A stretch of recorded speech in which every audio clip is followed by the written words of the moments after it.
Thank you, everyone. Good evening to the public and to our counselors. Tonight, we are calling the 25th meeting of the 24th Council will come to order.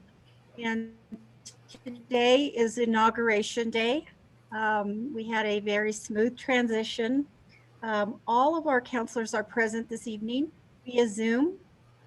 And I would like to start this meeting with a moment of silence. I would like to defer to Councillor Davis. Thank you, Madam President. I appreciate it.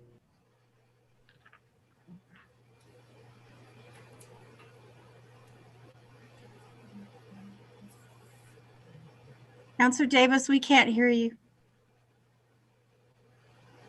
I'm getting used to it on this side, Madam President. Thank you.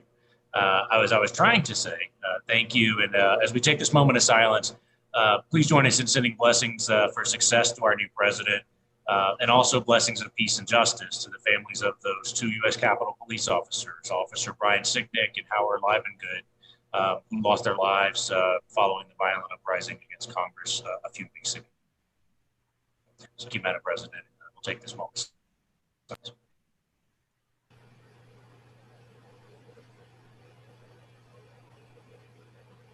Thank you, Councillor Davis. And now I am going to defer to Councillor Lan Sena, who is going to lead us in English in the Pledge of Allegiance, and Councillor Clarissa Pena, who is going to lead us in Spanish. Thank you, Madam President. I pledge allegiance to the flag of the United States of America and to the republic for which it stands, one nation, under God, indivisible, with liberty and justice for all. Thank you, Madam President. Juro fidelidad a la bandera de los Estados Unidos de América y la república que representa una nación bajo Dios, indivisible, con libertad y justicia para todos. Thank you, councilors. I am just going to read some information for the public into the record.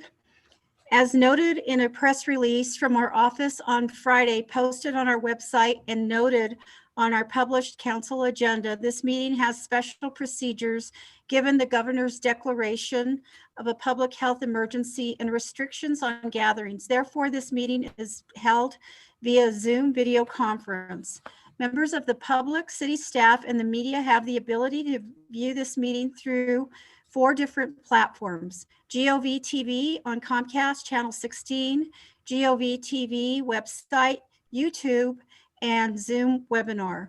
These live streams can be accessed from most smartphones, tablets, or computers. For those watching on the live stream, thank you for joining us this evening. The video recording of this and all past council meetings will also remain available for viewing at any time on the City Council website. City Council staff is available via phone if members of the public need assistance finding the video online. Please call 768-3100 for assistance during business hours, which are Monday through Friday, 8 a.m. to 5 p.m. The council is accepting live general public comment today, as well as any written comments. Written comments received by 1 p.m. were distributed to the councilors in advance of today's meeting. I would like to defer right now to Councillor Pena, who has just a really brief comment. Councillor Pena, we can't hear you. It's my darn laptop again. Thank you, Madam President. I actually wanted to introduce the entire council to a young lady who attends El Dorado High School, and she plans on attending the University of New Mexico with her focus on journalism and political science. She reached out asking if she can intern with me, and I'm so happy to have her and to introduce her to this journey that we are all on in terms of government. And her name is Serenity. And Serenity, did you want to say a couple of words? Councillor Yeah, I just wanted to say thank you so much for allowing me to sit in on this because I'm very interested in politics and I just wanted to learn about government. So thank you so much. Thank you, Serenity. Can you Thank say you. your last name for us? 'Cause, Counselor Pena got cut off. Oh. My last name is Gutierrez Renteria. I apologize. I Thank didn't you. say her last name. So welcome Welcome. aboard. Okay, so with that, we're going to move on to proclamations and presentations. And this afternoon, we have a proclamation recognizing Angelo Leo. Mr. Leo was not able to join us today, but we have a brief video to share. Mr. Moya, would you please share that video? Oh, Counselor Pena, would you like to read the proclamation first, and then we'll share the video? Yes, let me find it.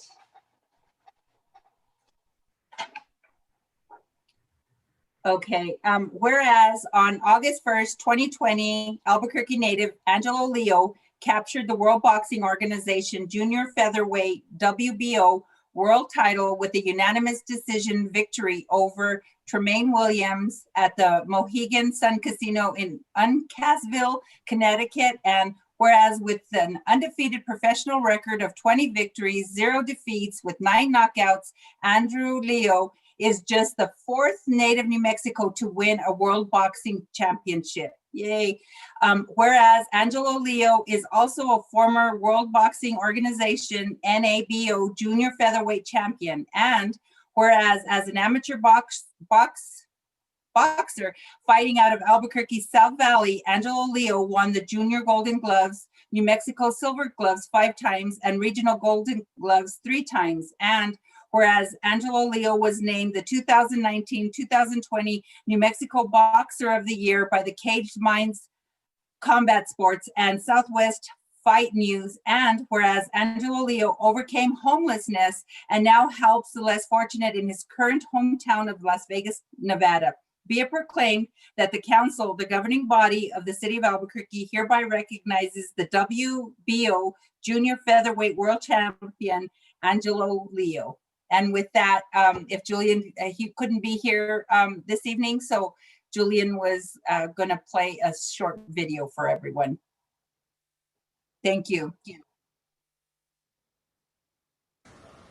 Hey Albuquerque, it's Angelo Leo here, your new WBO World Champion, and I'm happy to declare January 20th as Angelo Leo Day. I just want to thank everyone and all my supporters and the city councilor, Clarissa Pena, for putting this all together. I'm extremely honored and blessed to be a part of the city and be a part of history in the city of Albuquerque. And you guys are the reason why I am where I am today. This is the city that made me who I am. And January 23rd, I will bring another win back to Albuquerque. Thank you, guys. Awesome. Thank you. Thank you, Andrew. Good luck. Thank you, Mr. Leo, and congratulations to you. We're going to move on to our next proclamation. And I think I'm going to give Julian just a moment to move some folks into the Zoom meeting. Are they here? They're not here yet. Okay.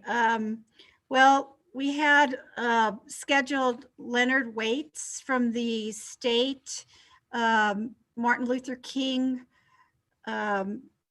Commission, Martin Luther King Jr. Commission to accept the proclamation, but he's not with us yet. So we're going to go ahead and, shall we wait? Okay, I'm being advised that we can wait just a little bit to see if he joins us, and then we're going to go ahead and move on to another form of business. On the agenda at the very end, we have, let's see, before that, we have on page 4, we have administration questions and answers. And with us today, we have the Albuquerque Fire and Rescue individuals who are joining us. and I believe that they're part of the Zoom meeting. And I'd like to introduce those folks. And actually, we're recognizing Albuquerque Fire and Rescue. We are recognizing a few individuals here today who helped deliver a baby over the phone. And it was, I believe it was the father who delivered the baby. The baby is Milani Chavez. And with us today, we have David Mowery II, Deputy Chief Training and Communications with Albuquerque Fire and Rescue. We have AFR Dispatcher, who actually was also instrumental, and all of these individuals were instrumental in this delivery.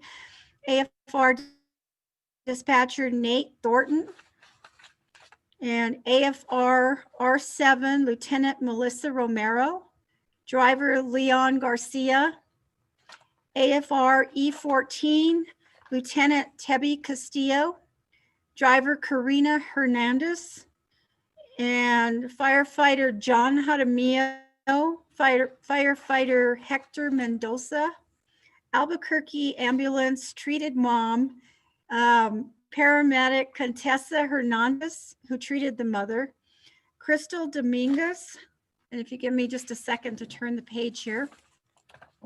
We have Albuquerque Ambulance who treated the baby, paramedic Bill Bailey, Francisco Baca, and all of these individuals, if you didn't catch them on the news the other night, it was quite a story, and it was really a beautiful experience. Given that we've seen so much negative in our press, that it's so nice to see something really positive. Green. And would anyone like to say anything?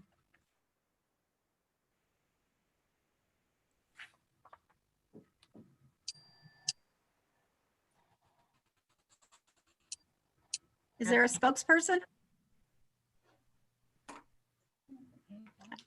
Madam President, if I may. Counselor Gibson. Yes. Counselor Gibson. I think you were going to introduce them. Have you done that yet? Have you introduced them by name? She has. I think we're having some audio difficulties. I can hear every third word Counselor Borrego is saying. I apologize.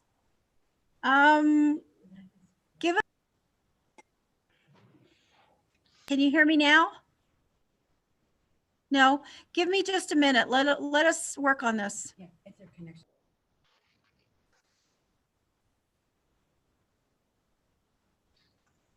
You want us to scoot up a little bit? Can we scoot up a little bit too? Everyone else okay with this?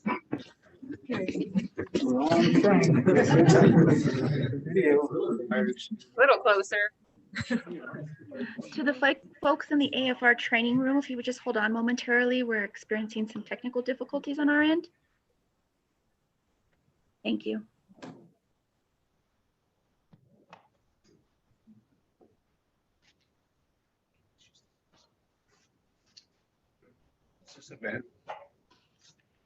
It's on their end right now. It's over live.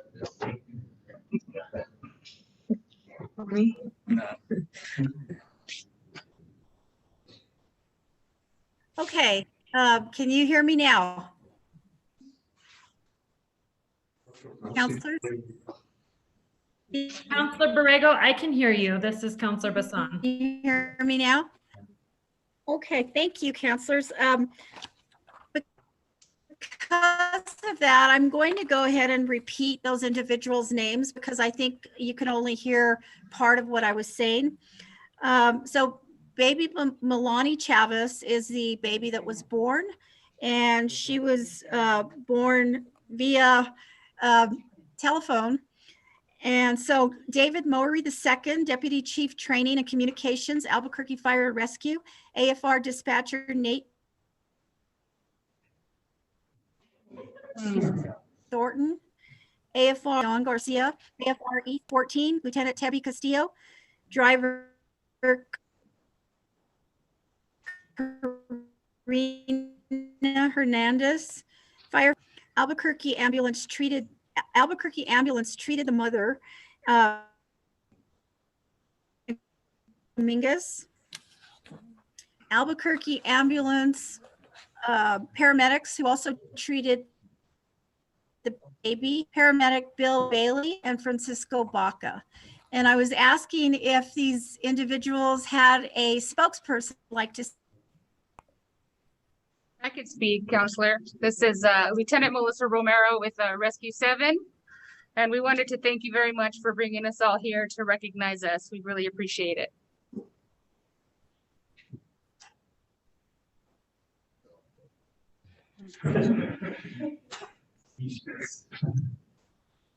Can you hear us? There is a spokesperson, apparently.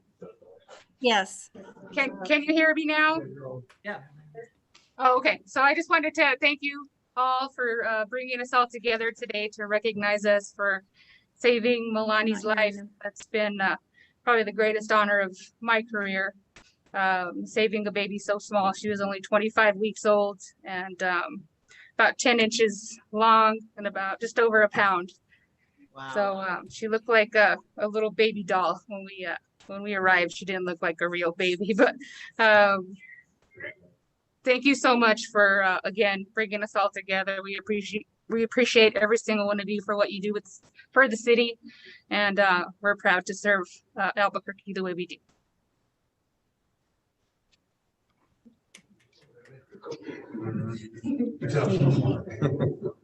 Counselors, any comments? Yeah. If not,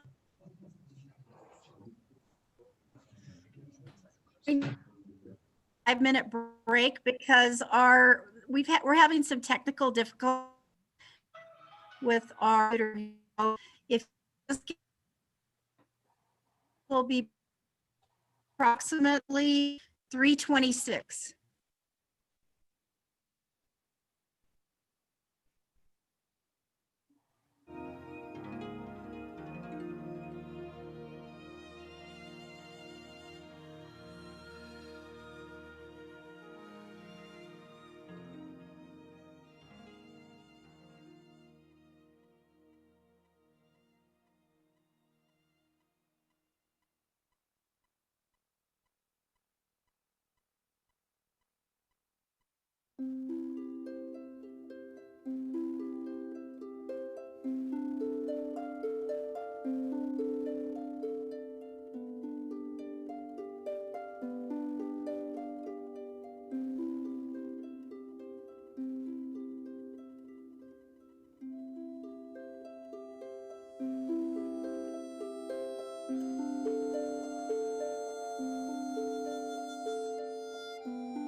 Okay, counselors, we're signing back in. It looks like all of our counselors are back. Counselor Harris, we're waiting on you. If you could come back on. We are, and I apologize for those technical difficulties. We were having some computer issues.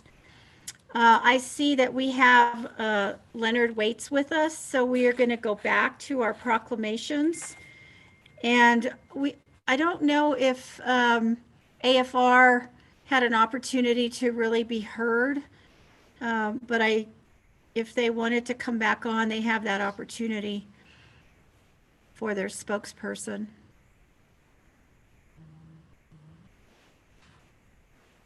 If not, then we're going to move on to our proclamation regarding the Martin Luther King Jr. Day was on Monday, the holiday, and recognizing that, we have a proclamation. With us, we have Leonard Waits. Welcome, Mr. Waits. And Mr. Waits is with the state Martin Luther King Commission, and he represents them, and he's here today to accept that proclamation. So we are going to start with Councillor Lan Sena. Councillor Sena. Thank you, Madam President. Whereas Dr. Martin Luther King Jr., born January 15, 1929, Atlanta, Georgia, was a Baptist minister and social activist who led the United States civil rights movement from the mid-1950s until his death in Memphis, Tennessee by assassination in 1968. And whereas Dr. Martin Luther King Jr.'s leadership was fundamental to civil rights movement's success in ending legal segregation of African Americans in the South and other parts of the United States. And whereas Dr. King rose to national prominence as head of the Southern Christian Leadership Conference, which promoted nonviolent tactics to achieve civil rights, and Dr. Martin Luther King Jr. was awarded the Nobel Peace Prize in 1964. And whereas two major influences inspired Dr. King's pivotal ministry. Mahatma Gandhi, whose ideals of nonviolent protest and equity amongst all people were applied to liberate India from colonizing forces, and the American philosopher and pacifist Henry David Thoreau, whose essay on civil disobedience espouses a theme of refusing to cooperate with an evil system. And whereas Dr. Martin Luther King Jr. led the 1955 Montgomery, Alabama bus boycott, and he led the unsuccessful Albany movement in Albany, Georgia. And additionally, Dr. King helped organize in 1963 some of the nonviolent protests in Birmingham, Alabama. And in 1965, two of the three Selma to Montgomery, Alabama marches. And whereas in the late 1950s, Dr. King assisted Creek Native American people in southern Alabama who were attempting to completely desegregate our schools, and that at that time, Native children were barred from riding buses with white students. Dr. King promptly responded to tribal leaders' calls, and the problem was resolved.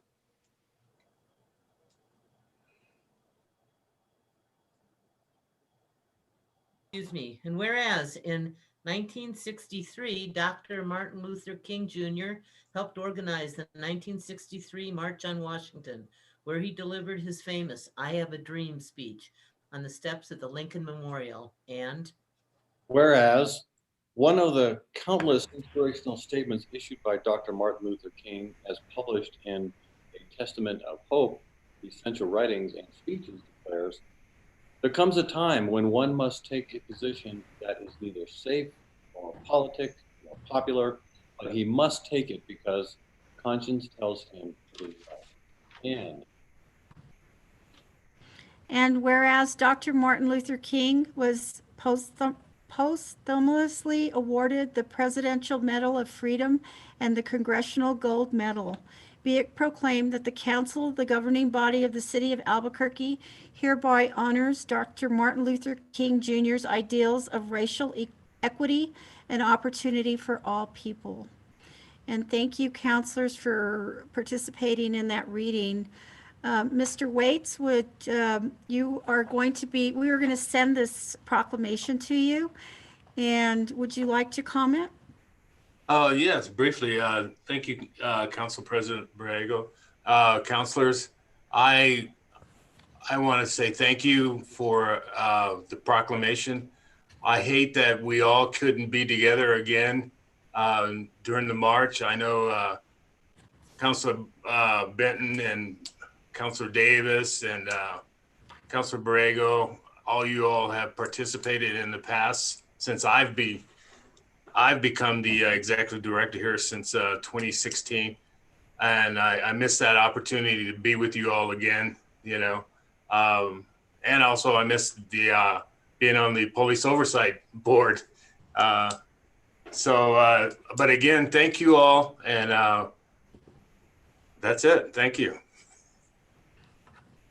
Thank you, Mr. Waits. And I know that you all recognized Martin Luther King on Monday, and a lot of that celebration was held via Zoom in our new normal. But I think for people who did have the opportunity to participate, it was well received.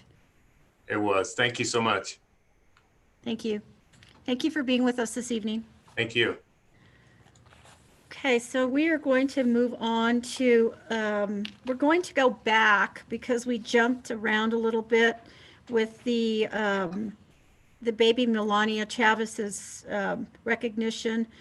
So we are going to talk about approving our committee appointments. I have one little minor change to what was sent out to you this afternoon. And I want to say thank you to all of the counselors because I had requested last Friday that everyone respond to me by Friday, and I was still receiving responses over the weekend and questions and areas that counselors were interested in, and I appreciate everyone trying to work with each other to achieve my goal, which is to make sure that everyone had at least 3 committees and that your committees were recognized. The one minor little change on what you received this afternoon is I'm going to be taking Councilor Benton off the Albuquerque Bernalillo County ABCGC and placing Councilor Bassan on there. We were trying to be equitable, and how it ended up is we ended up having, everyone had about 5 or 6 committees that you're appointed to serve on. And with that, I would entertain a motion to approve the committee appointments. So moved. Yep. Oh, okay. So I have a motion and a second.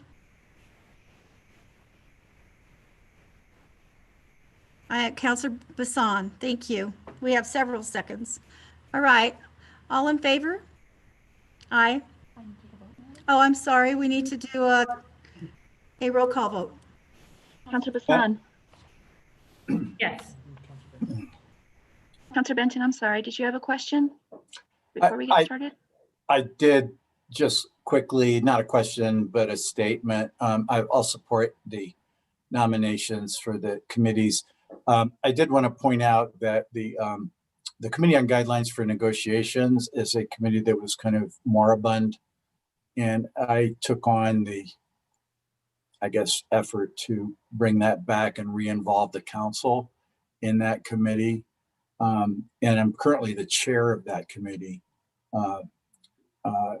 So I'm not going to belabor this during our meeting here, but if there's any interest in swapping or sharing or amongst those who are on the committee on this nomination, I'd appreciate your consideration of that.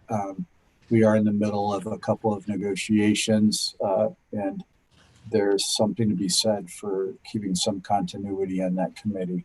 And I apologize, Madam President, for not making that clear to you earlier. Him out. But I think, you know, in the interest of everyone's time and so forth, let's I support approving the list as is, and with the change that you made, that's all right with me, Madam President, on the ABCGC. But maybe we could just people keep that in mind and consider it. And if not, then I'm happy to maybe attend those meetings as a non-voting member. Thank you, Councillor Benton. We appreciate that comment. I think with the new appointments, it would probably be good to have that little bit of continuity. So if you would continue attending that while we make that transition, I think that would be appropriate. Thank you. Any other comments? If not, did you finish the roll call? Thank you. That motion passes. No, Madam President, I need to continue the vote. Oh, I'm sorry. We're continuing the vote on that. Councillor Bassan, your vote was 4, is that correct? Yes, ma'am. Councillor Benton, Yes. Councillor Davis, Yes. Councillor Gibson, Yes. Councillor Harris, Yes. Councillor Jones, Yes. Councillor Pena, Yes. Councillor Sena, Yes. Councillor Borrego. Yes. Passes 9-0. Thank you. Thank you, councilors, for working together on that. I think that shows true unity with our council. We are going to move on to general public comments, and I need to read the statement into the record. As was stated earlier, live public comment is being taken today, and we have folks signed up to speak. But again, we also received written comments that were distributed to the councilors in advance of today's meeting. Members of the public will be able to address the council if they have signed up for live public comment per the rules published on the agenda and on our website Friday. Members of the public will be moved from the Zoom waiting room into the meeting room once we begin public comment. They will remain muted until they are called upon to speak, at which point they have 1.5 minutes to provide comments to the council. After that, they will be again muted. We do have the ability to translate into Spanish. Will our Zoom moderator, Mr. Moya, please move in members of the public who signed up to speak? It appears that we have individuals already moved into the Zoom waiting room. And hello to those joining us to provide live public comment. If you're watching the live feed for this meeting, please mute or turn off at this time. Here are the public ground rules. Each participant has 1.5 minutes to present. Comments are to be addressed to the councilors only through the council president. Any disruptive conduct will result in removal from the Zoom meeting room. There will be a 1.5 minute time limit. The timer will start once you begin speaking. Then the Zoom moderator, Mr. Moya, will let you know when your time is up. Thank you, Mr. Moya. We will move on to you. Thank you, Madam President. Our first speaker will be Mr. Dan Mayfield, followed by Paul Stoll. Mr. Mayfield, please unmute yourself, and your 1.5 minutes will begin when you start speaking. Thank you and good afternoon, councilors. I'm here speaking in support of Memorial M20-6. New Mexico is on the cutting edge of a banking revolution. There's a national movement growing to establish state-owned banks from coast to coast, and we have an opportunity to fundamentally change New Mexico's finances for the better. We're asking you to support the Public Banking Act with this memorial, which is supported by legislators from across New Mexico and a statewide coalition of businesses, community groups, and individuals.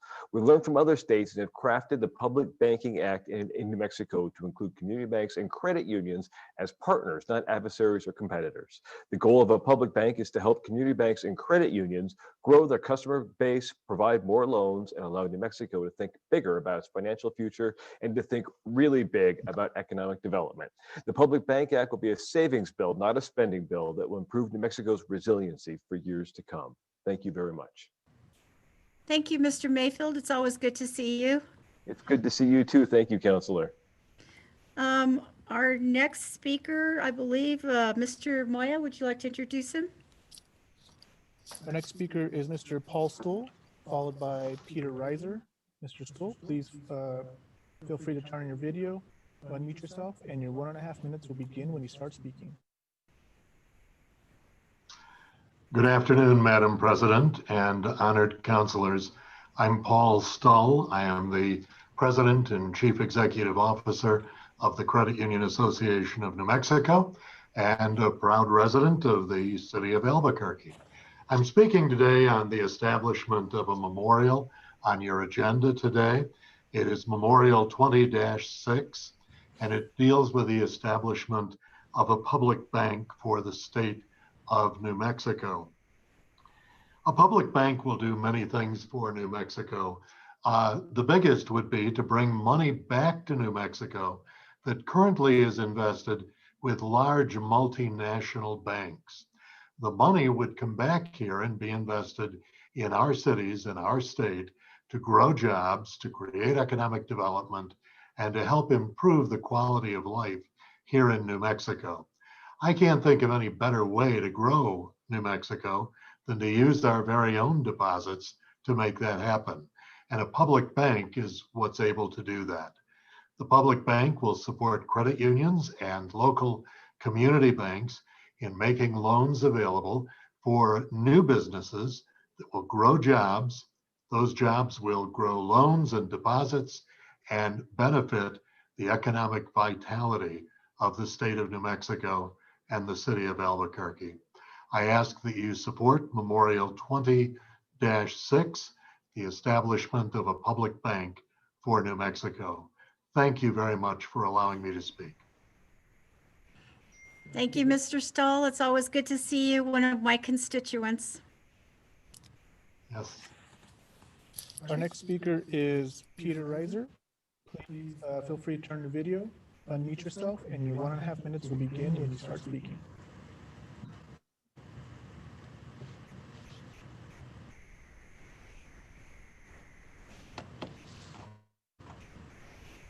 Did you say his last name?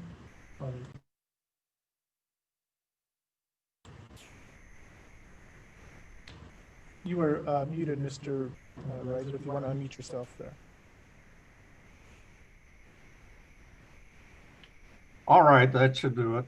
I am Pete Reiser. I'm a member of the Irving Residence Committee, and I would urge the council to pass R2124. That's to continue the moratorium on Irving.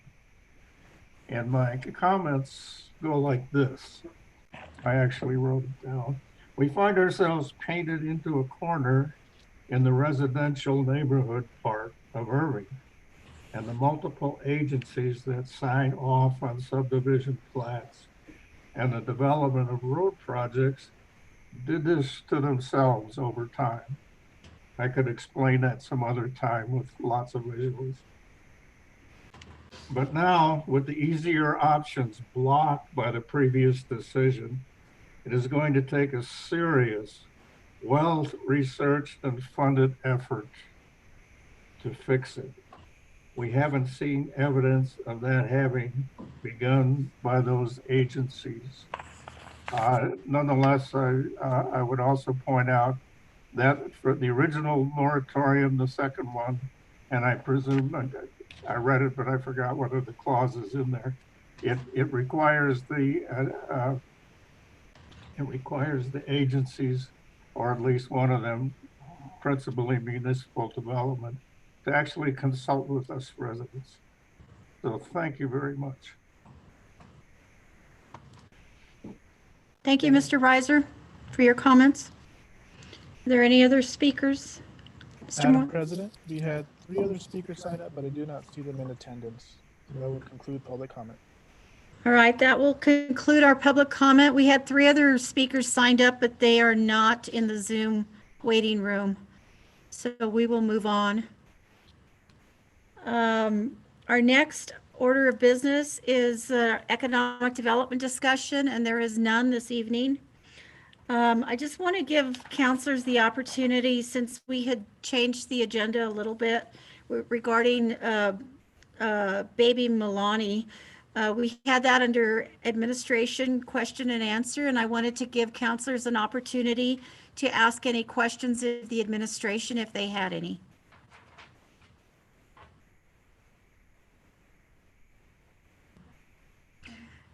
You guys are great tonight. Going once, going twice. Thank you all. Okay, so with that, we will move on to our journal. Counselor Gibson. Thank you, Madam President. I move approval of the January 4th journal. Okay, we have a motion to approve the Albuquerque January 4th, Albuquerque City Council January 4th journal. Do I have a second? I have 2 seconds, Counselor Sena and Counselor Davis. We will take a roll call vote on this. Counselor Bassan, Yes. Counselor Benton, Yes. Counselor Davis, Yes. Counselor Gibson, Yes. Counselor Harris, Yes. Counselor Jones, Yes. Counselor Pena, Counselor Pena,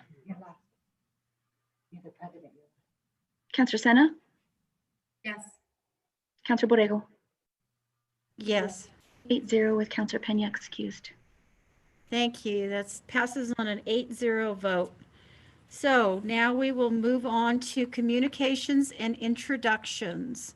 Counselors, are there any changes to the letter of introduction?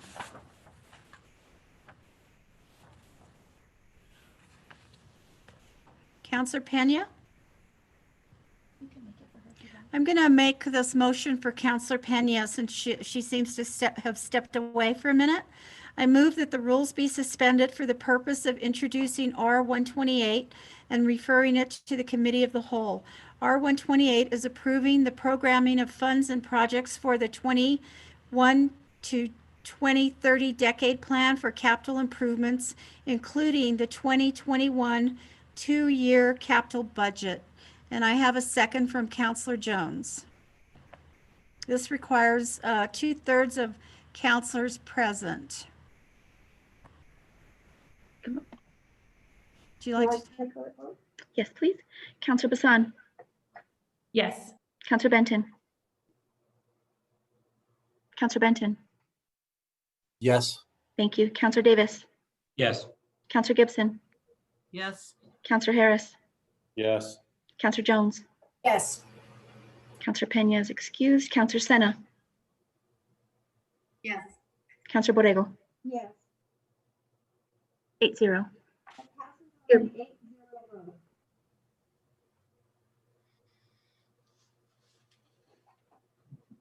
That passes on an 8-0 vote. So we will move on to Counselor Davis.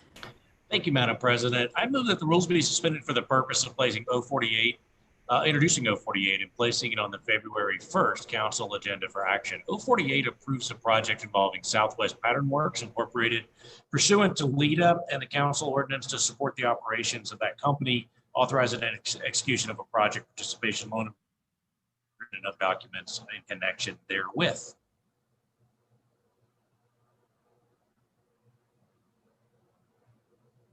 Okay, Counselor Davis, we have a second by Counselor Bassan. And this is also requiring a 2/3 vote of the counselors who are present. Counselor Bassan, Yes. Counselor Benton, Yes. Counselor Davis, Yes. Counselor Gibson, Yes. Counselor Harris, Yes. Counselor Jones, Yes. Counselor Pena is excused. Counselor Sena, Yes. Counselor Borrego. Yes. 8-0. That passes on an 8-0 vote, counselors. So our next order of business is I make a motion that the rules be suspended for the purpose of introducing EC 243, placing it on the February 1st council agenda for action. EC 243 is the Albuquerque Energy Council FY19 and FY20 biannual report. And this will also require a 2/3 vote by councilors, and I have a second by Councilor Sena. Thank you, Councilor Sena. Counselor Bassan. Yes. Counselor Benton. Yes. Counselor Davis. Yes. Counselor Gibson. Yes. Counselor Harris. Yes. Counselor Jones. Yes. Counselor Pena is excused. Counselor Sena. Yes. Counselor Borrego. Yes. 8-0. Okay, that motion passed on an 8-0 vote. Thank you, councilors. I move that the rules be suspended for the purpose of pulling R124 out of the Land Use Planning and Zoning Committee and placing it on today's agenda for action. R124 is extending the moratorium established for the section of Irving Boulevard from Cayenta Place to Rio de los Pinos Drive through December 31st, 2021. And this will also require a 2/3 vote of the councilors. And thank you, Councilor Sena, for that second. Counselor Bassan. Yes. Counselor Benton. Yes. Counselor Davis. Yes. Counselor Gibson. Yes. Counselor Harris. Yes. Counselor Jones. Yes. Counselor Pena. Excuse. Counselor Sena. Yes. Counselor Borrego. Yes. 8-0.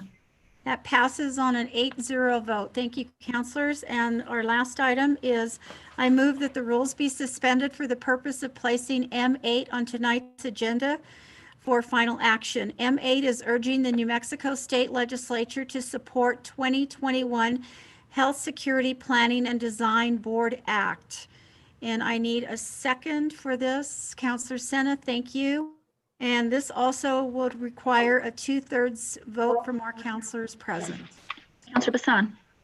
Yes. Counselor Benton. Yes. Counselor Davis. Yes. Counselor Gibson. Yes. Counselor Harris. Yes. Counselor Jones. Yes. Counselor Sena. Yes. Counselor Borrego. Yes. 8-0. That passes on an 8-0 vote. Thank you, councilors. I will refer back to our Madam Vice President, Councilor Gibson. Thank you, Madam President. I move approval of the letter of introduction. And I have a second from Councilor Sena and Councilor Bassan. This would require a roll call vote. Counselor Bassan. Yes. Counselor Benton. Yes. Counselor Davis. Yes. Counselor Gibson. Yes. Counselor Harris. Yes. Counselor Jones. Yes. Counselor Sena. Yes. Counselor Borrego. Yes. 8-0. Thank you. That takes care of the letter of introduction this evening. And we will move to our reports of committees. Our first report of committee is our Madam Vice President, Councilor Gibson. Thank you, Madam President. The Finance and Government Operations Committee met on Monday, January 11th, and reports out the following items. In the matter of EC 217, EC 218, EC 230, and EC 231, that they be approved. In the matter of R2, that it be without recommendation and be acted on at the meeting at which it is reported. In the matter of R125, that it do pass. I make a motion to accept the committee report. There's a motion and there's a second by Councilor Bassan. Would you like to take the vote? Yes, Madam President. Counselor Bassan. Yes. Counselor Benton. Yes. Counselor Davis. Yes. Counselor Gibson. Yes. Counselor Harris. Yes. Counselor Jones. Yes. Counselor Sena. Yes. Counselor Borrego. Yes. 8-0. That motion passes on an 8-0 vote. Thank you, Councilor Gibson. We will move on to Councilor Sena, the Public Safety Committee. Thank you, Madam President. The Public Safety Committee met on Tuesday, January 12th, and reports out the following items. In the matter of R123, that it be without recommendation. I make a motion to accept the committee reports. Thank you for that motion. We have a second by Councilor Bassan. Would you like to take that vote? Counselor Bassan? Yes, Madam President. Counselor Bassan? Yes. Counselor Benton? Yes. Counselor Davis? Yes. Counselor Gibson? Yes. Counselor Harris? Yes. Counselor Jones? Yes. Counselor Senna? Yes. Counselor Borrego? Yes. 8-0. Okay, that passes with an 8-0 vote. Thank you all for that. We will move on to deferrals and withdrawals. Counselors, do we have any deferrals or withdrawals at this time?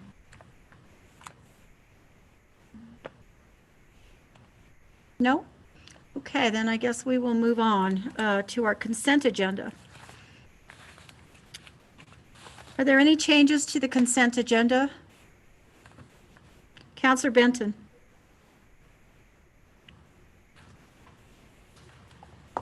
Thank you, Madam President. I would like to pull item N. That's the design for the University Boulevard and Lomas intersection design contract. Do I need a motion for that? Okay. Okay, Counselor, thank you. Any other? Regarding our consent agenda for tonight's consent agenda, for individuals on tonight's consent agenda who are being appointed to serve on boards or commissions or who may be watching from home, thank you for your willingness to serve. And Counselor Gibson, I would move to you for a motion for the consent agenda with those changes. I move approval of the consent agenda. Do I have a second? Counselor Bassan, giving us our second this evening. Thank you. Counselor Davis also. Counselor, let's see, Crystal, would you like to take the vote? Yes, Madam President. Counselor Bassan? Yes. Counselor Benton? Yes, and if I could, Madam President, I just want to give a special thanks to Tanisha Hale-Jones, who's going to be serving on our arts board, Mr. Navarez Encinias, who's going to be on our bicycle advisory committee, and Ms. Susan Sullivan, the Board of Ethics and Campaign Practices, all District 2 residents. And we've got a great bench of volunteers in District 2, and we appreciate that. Counselor Davis? Yes. Counselor Gibson? Yes. Counselor Harris? Yes. Counselor Jones? Yes. Counselor Senna? Yes. Counselor Borrego? Yes. Passes on an 8-0 vote, Madam President. Sorry, yes. Thank you. Thank you, Crystal. Okay, let me get back on my agenda here. Yeah, we need to go to that item I circled. So we are going to go to item N. Counselor Benton, would you like to move this item?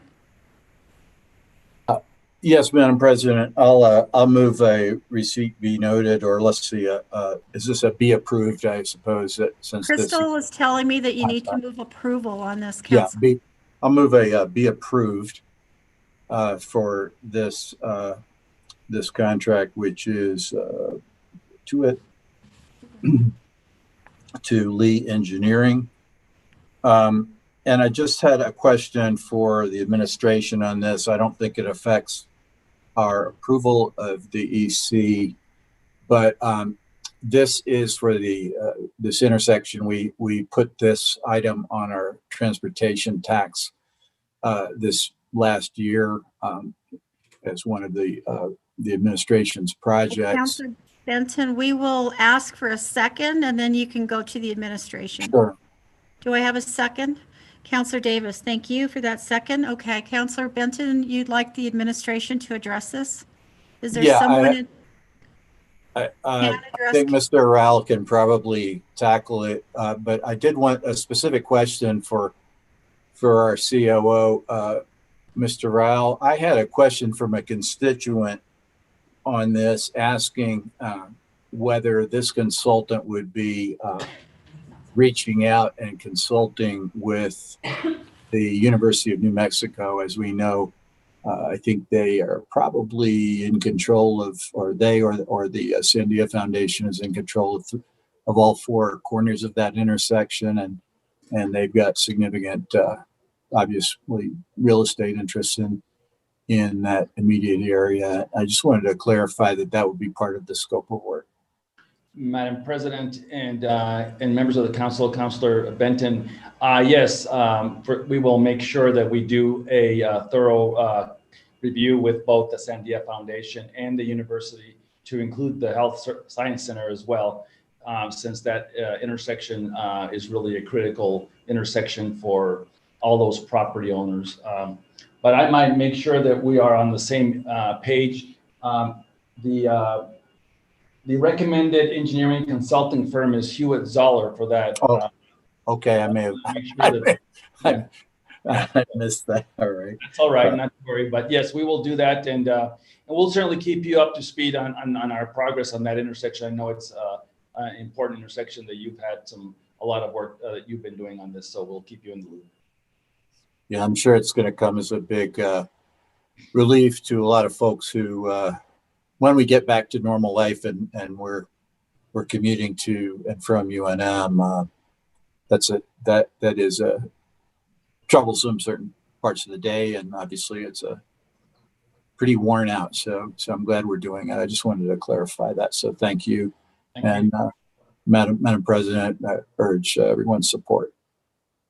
Thank you, Councilor Benton. We have a motion and a second on the floor. If there are no other questions, then we will move on to our vote. Councilor Bassan. Yes. Councilor Benton. Yes. Councilor Davis. Yes. Councilor Gibson. Yes. Councilor Harris. Yes. Councilor Jones. Yes. Councilor Sena. Yes. Councilor Borrego. Yes. 8-0. That motion passes on an 8-0 vote. So that is all we have on that particular order of business. We will move on to announcements. And being that Councilor Pena is still offline, I will make this announcement for her. There will be an Albuquerque-Bernalillo County Government Commission meeting on Thursday, January 28th at 5 p.m. via Zoom video conference. Any questions? If not, then we will move on to our next order of business, which is public hearings, and there are none. Our order of business after that is approvals, and there are none. So we will move on to item number 14, which is final actions. And under final actions, we have Councilor Pena and Sena. Councilor Pena. Thank you, Madam President. Do you want to go ahead and just read it, Councilor Sena? Yeah. Thank you. I move R85 supplementing priorities for the capital implementation program of the city of Albuquerque by implementing a racial equity criteria to be used in the development of the plan. I move it do pass.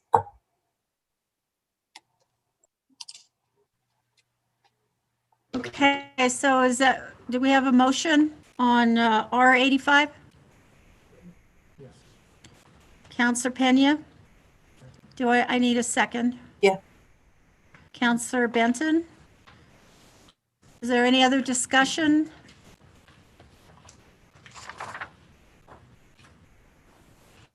Okay, I'm going to go in order of the hands that I saw up first. Councilor Benton? Madam President, my hand was to second, but I did have a question for the sponsors. And that was because in the write-up, the staff report, that is, it discusses that the mayor's office has appointed a deputy director working on CIP, and it is developing an opportunity index map. And I wondered, that what's described in the write-up is discussing high levels of poverty, low educational attainment, unemployment by census tracts. And I didn't see, I guess the question is, does the CIP committee have the data on racial makeup of each of these tracts that they've created? That's just a question for the sponsor. Counselor Benton, I'm sorry. We do have some information on maps. I don't know if Julian has a map for each of the council districts with that information available to him that he can put up. Ms. Yara, do you know? I hate to put him on the Counselor spot. Pena, I'm being told that we don't have that. He doesn't have that available. And Madam President, if I may just chime in. So I sit on the CIP committee as the Director of Council Services. That information is not presented to us in any kind of format in that way. But there are considerations made. Actually, DMD and the CIP staff do use some of the equity criterion tools that are provided by the Office of Equity and Inclusion. Perhaps Mr. Motzko or Mr. Montoya could speak more about that, but unfortunately at this time we are not presented with that detailed information when making our recommendations. And Madam President, I am supportive of certainly very supportive of the intention of this, and in the past have passed similar bills with regard to the CIP, with regard to equity, but my understanding was that there was that the data was somewhat lacking in terms of the racial. I just in the understanding of most of these underprivileged neighborhoods, I have no doubt that they have a higher percentage of minority persons in those areas. But since this is specifically a racial equity question, that was something that's remained a question as far as I could see, and wondered whether we should have that data addressed before we pass such a criterion. Council President Borrego, this is Sarita Nair in the conference room. I'd be Sarita, go happy ahead. to address that. Thank you, Council President and Councilor Benton.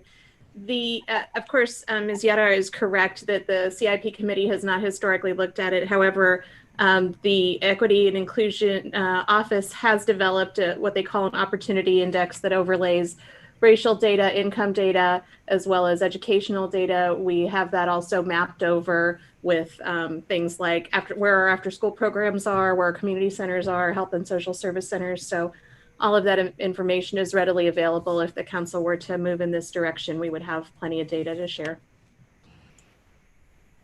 I saw that Miss Melendres was had her hand up, and I thought maybe if she wanted to address the council before we go to we have a number of counselors that would like to ask questions. Thank you, Madam Chair and Councilor Benton. I think Sarita said exactly what I was going to offer, is that we have all of that data available by council district and can provide it, and the new census data will give us the latest as soon as that's released. But we absolutely have that ready for you and can provide it in any format that you want. Okay, thank you. Just real quickly, so just to follow up with Michelle, and this is by census tract, right?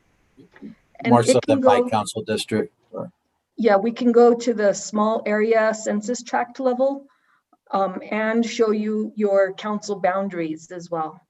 okay, great. Thank you. Sure. Thank you, Councilor Benton. We will go to Councilor Bassan.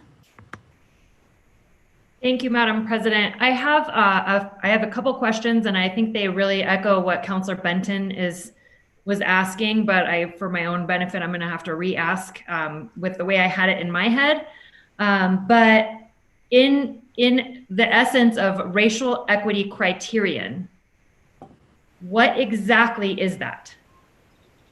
And I say that because with what Councilor Benton was saying and referencing, and then I think that what Ms. Nair was saying, we have the qualified opportunity zones using the qualified opportunity index map, which have these different layers to it that we already are utilizing. That was in section 7 of R19-219 that we approved, I believe, in February of 2020.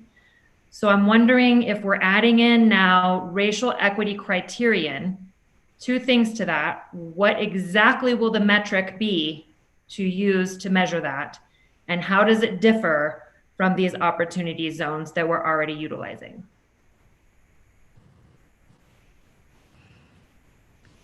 I'm wondering if staff would like to answer that question. Actually, I think maybe Counselor Senna. Counselor Senna, are you wanting to answer that question? Thank you, Madam President. I just wanted to speak as a co-sponsor of this bill to try to answer some of Councillor Bassan's questions. I want to note that this is merely a guide, similar to some of the other language that we've utilized before. As the director of the Office of Equity and Inclusion, they've often utilized these same criteria and guides. It's just a tool in the toolkit to reevaluate kind of where our priorities should be, where certain areas of our city have been underserved and marginalized. So this is merely a guide. It doesn't compel us to, but just as, to look at the data. And as Michelle and Sarita also noted, that the data is there. I also want to note that while we were doing a study on a lot of this information, that Aegis also got us a lot of maps.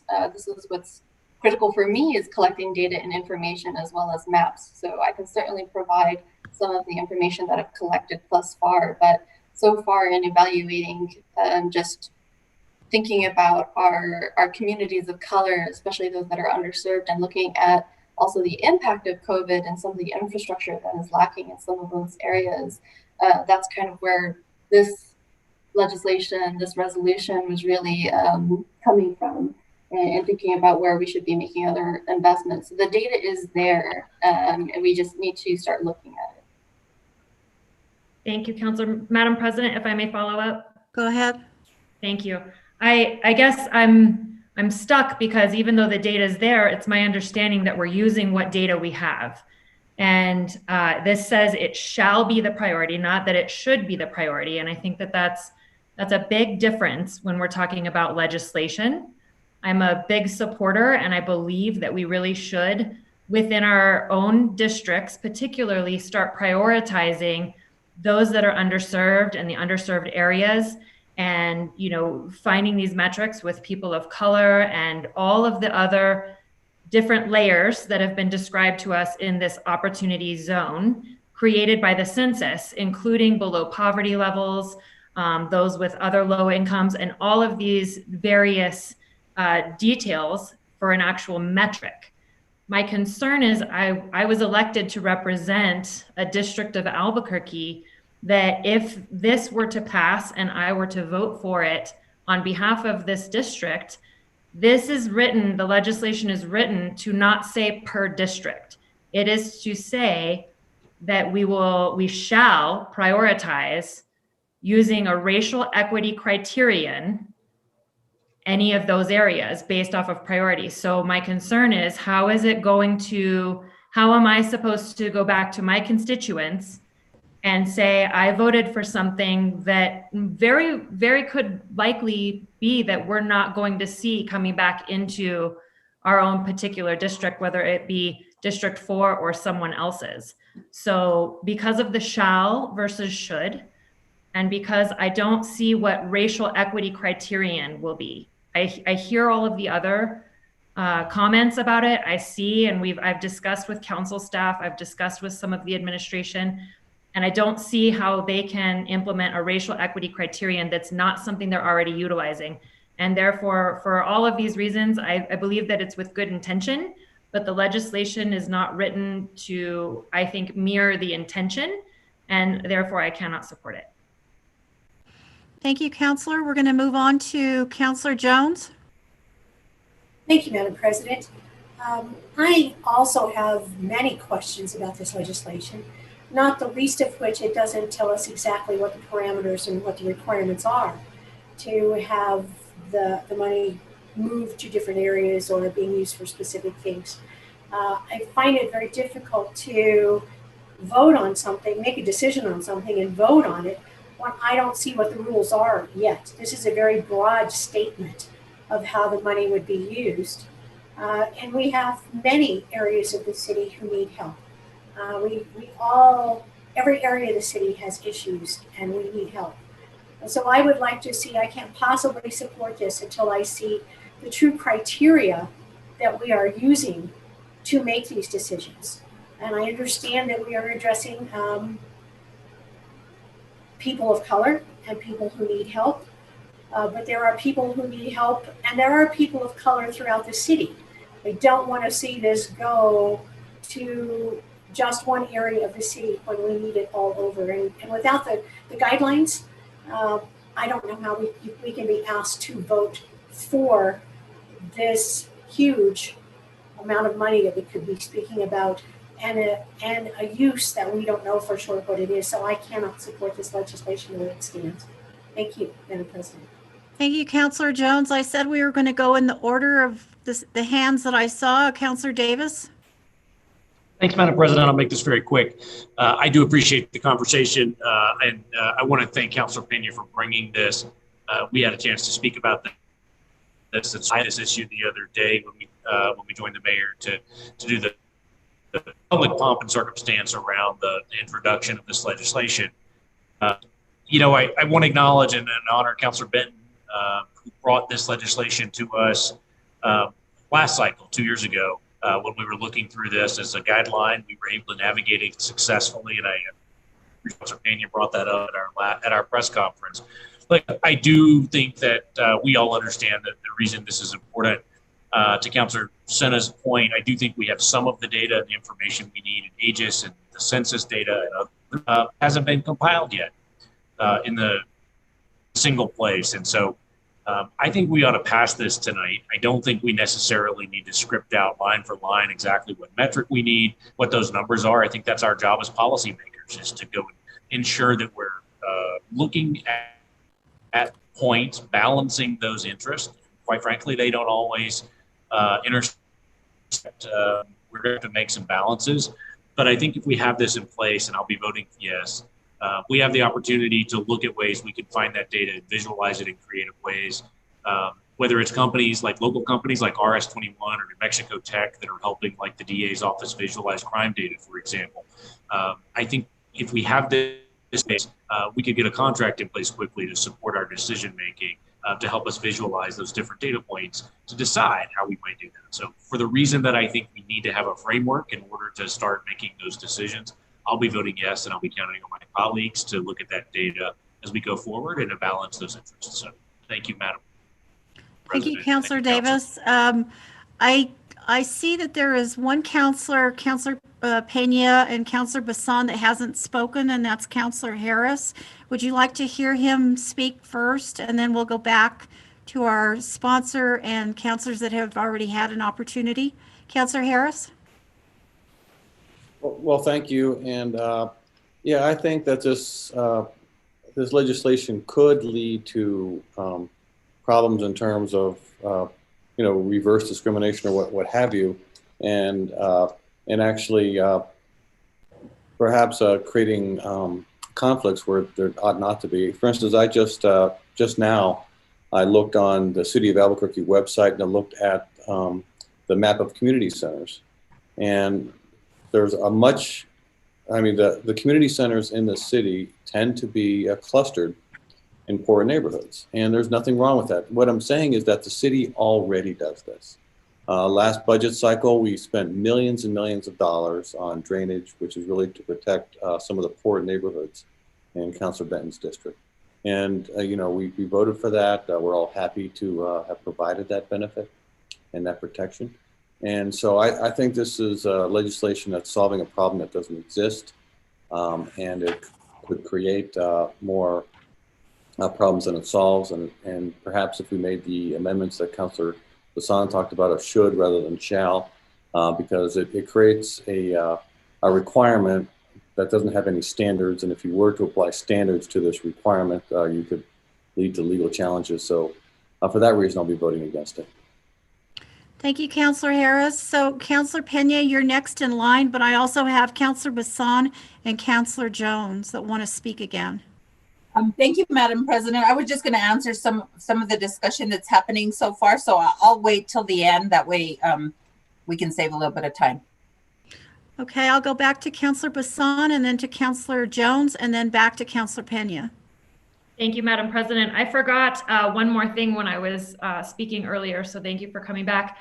Being that the administration has already or very nearly finished the 2021 GeoBond program and almost submitted it to council, I'm hoping I would like to move or see if the sponsors would be willing to consider a friendly amendment to say it should be the priority of the city, and then change 2021 to 2023, so that way we don't potentially pass something that will make the administration have to start all over again for something they are almost nearly complete with at this time. Second. Would you like me to respond to that, Madam President? Councillor Pena, would you like to respond to that? I could support the amendment that it's not till the next bond cycle, because we're already, this bond cycle, pretty much the budget has already on its way down if it's not already here. But I couldn't support the should. And the reason being, I can talk about it now, or I can talk about it when we close, but just to say that, basically what Councillor Davis was talking about, and this legislation has passed this council, I think it passed unanimously with Councillor Benton. And what he did was he did it for that one particular bond cycle, which I thought was a very important tool, a tool that's going to be used for all of us.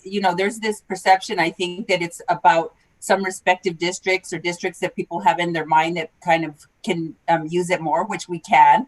But, the tool just gives us a guide in all of our districts. And as the mayor of the city of Albuquerque, to be able to look at areas throughout the city from every single council district, there is a map, and I wish that I knew how to share a screen, but there was a map that was developed that shows the darker areas that have poverty in our communities. And this is in every single district. So I look at it as if I was the mayor of the city of Albuquerque, to have access to this information and use a tool when we're making decisions that are most going to impact our community and communities in need.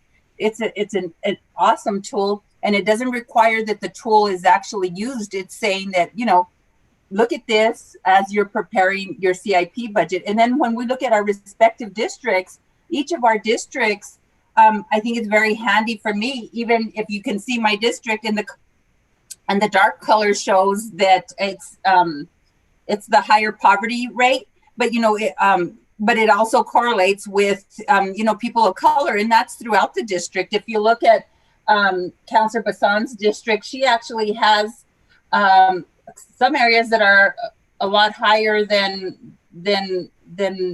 my district in a couple of instances. So, I would say that when I'm planning for my capital set aside, I would use this tool to be able to identify areas just more in need for our respective districts. And when Councillor Benton actually introduced this legislation, it was, again, for that particular bond cycle. And I just thought, I think this is an important tool, again, just a tool in our toolbox to be able to use moving forward, and that it's something that our mayors that follow the mayor that we have now, who has made this a priority, and I really appreciate that about him. But he's not going to be here forever, and this really sets an example of where we are as a city, and that we're paying attention to communities in need, community of color, and looking at it in the city as a whole, and make sure that we make good decisions when we're doing these policies. Because as historically, we talk about some of the areas that have been underserved, which we all know it's a reality in many of our districts. And when we look at the areas that have been underserved historically, how do we change that? By having access to tools to show us where we're missing. So. Madam President, may I follow up? Yes, Councillor Bassan. Thank you, Madam President. So Councillor Pena, would you, and Councillor Sena, as the sponsors, would you consider a friendly amendment to just change 2021 to 2023? Yes. And then, yes. Okay, thank you for that. And then, Madam President, I would like to move an amendment to say should instead of shall. for a vote. Okay, Counselor Bassan, we have let's see, we still have two other speakers. So would you like to listen to them first and then move that amendment? Or would you like to move the If we amendment? can vote first? on that, that way we know where we're headed. I think that that would make a difference on everything. Okay, go ahead and move your amendment. And I will hold Counselor Jones and Counselor Senna in waiting. Is there a second to Counselor Bassan's amendment? I'll second her amendment. Counselor Jones is seconding your amendment, Counselor Bassan. So we will take a vote on that particular amendment if there's no further discussion. Is there more discussion, Counselor Benton? Can you clarify, Madam President, which amendment we're talking about? Counselor, my understanding is that Counselor Bassan's amendment would include changing the language from 2021 to 2023. Madam President, I think that that was going to be a friendly amendment. And then I would like to motion for a separate amendment to say it should be the priority of the city to implement. Rather than shall, right? Is that correct? Yes, ma'am. Okay, so then we are voting on the amendment to change the language from should, from shall to should. Is there any more discussion? Counselor Benton. Madam President, yeah, I just wanted to point out that in the remaining language, in case it wasn't noticed, it does say to guide. It doesn't say to determine or to or that it does say that we create a priority to develop the criterion, but then it goes that sentence continues to say to guide. So I think for that reason, I'll be opposing the amendment on shall versus should. Okay, is there any more discussion on that amendment? If not, we'll take a vote on that particular amendment. Counselor Pena, did you have another comment? Just to reiterate what Councillor Benton said when I was saying that, it was a tool and it was a guide. It does have that in the legislation just as a guide. So that was kind of what I was trying to communicate. And if I didn't, thank you, Councillor Benton, for reinforcing that. Okay, to be crystal clear, the amendment changes the language from shall to should. Crystal, do you want to take that vote? Yes, Madam President. Counselor Bassan. Yes. Counselor Benton. No. Counselor Davis. No. Counselor Gibson. No. Counselor Harris. Yes. Counselor Jones. Yes. Counselor Pena. No. Counselor Senna. No. Counselor Borrego. Yes. That fails on a 4-5 vote. Okay, that motion fails. I'm going to go back to Counselor Jones, who is in waiting, and Counselor Senna. Madam President, may I interject really quickly? Our attorney, Chris Melendres. For purposes of just making sure we're honoring the formalities, there does actually need to be a motion and a vote on changing the year to 2023. I recognize that it's friendly. However, once the bill has been moved and seconded and is on the floor, it belongs to the Assembly, and any changes need to be approved by the Assembly once it's been introduced and moved onto the floor. So if that's going to be moved to 2023, it does need to be voted upon.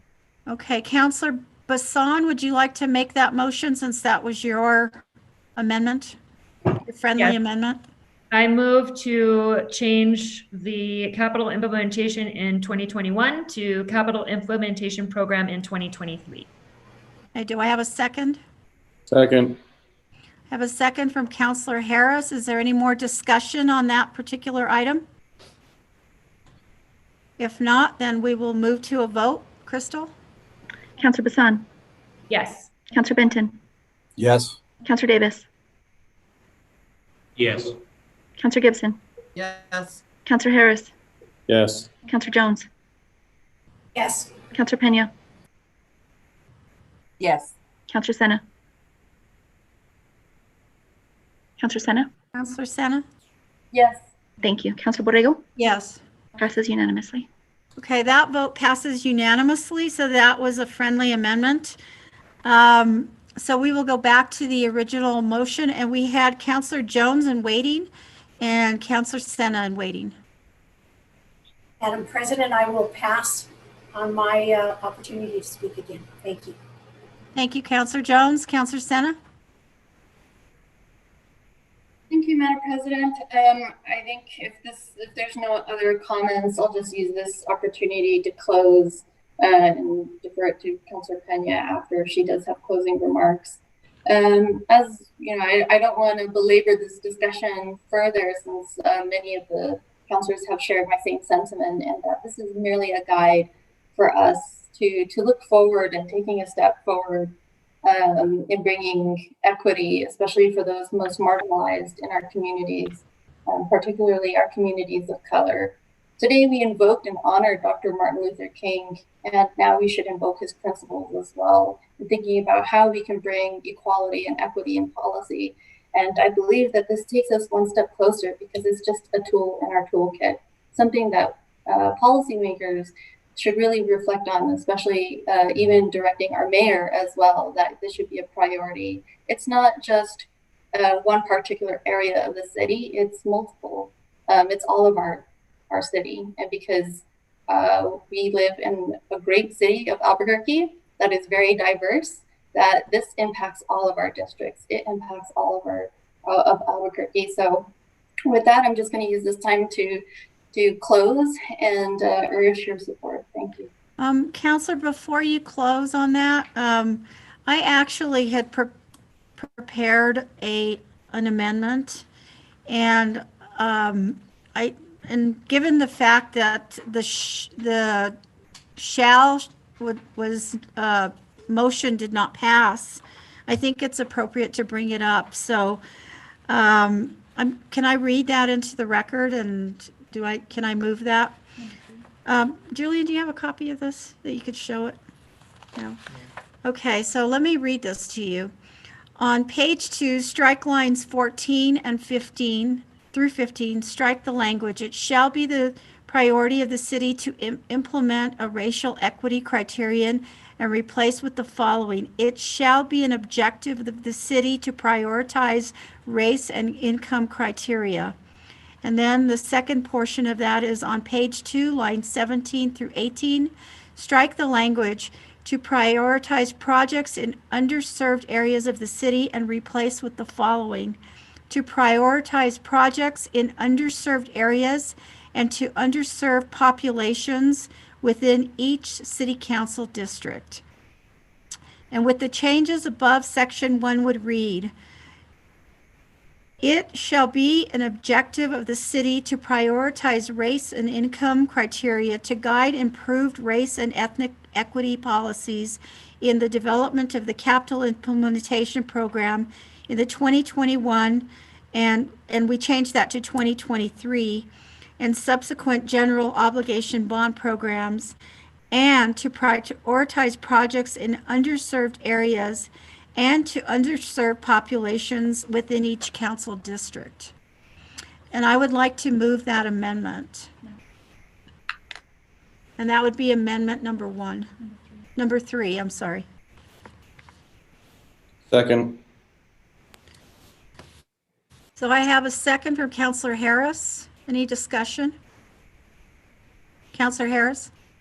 Yes, thank you. And as we're going through this, I realize how difficult this is going to be to administer. In particular, one of the things I've spent years getting together, and it's almost completed, is the Singing Arrow Community Center. And if you look at Singing Arrow, it's almost a pocket of poverty, but it's actually not small enough to be considered a pocket of poverty, because there's a couple streets with single-family homes, which makes it the second to the lowest economic criteria, not the lowest of the low economic criteria, but it still is a very poor area. It's the poorest area in my district, and actually there's a pocket within Singing Arrow which is all subsidized housing, and APS, in their wisdom or for whatever, they districted those apartments into a school that is about 4 or 5 miles away. And that school is called Janet Kahn School for Integrated Arts. And because most of the kids are bused about 4 or 5 miles to this other school, there's and these people are apartment dwellers, work a bunch of jobs, and rely on public transportation.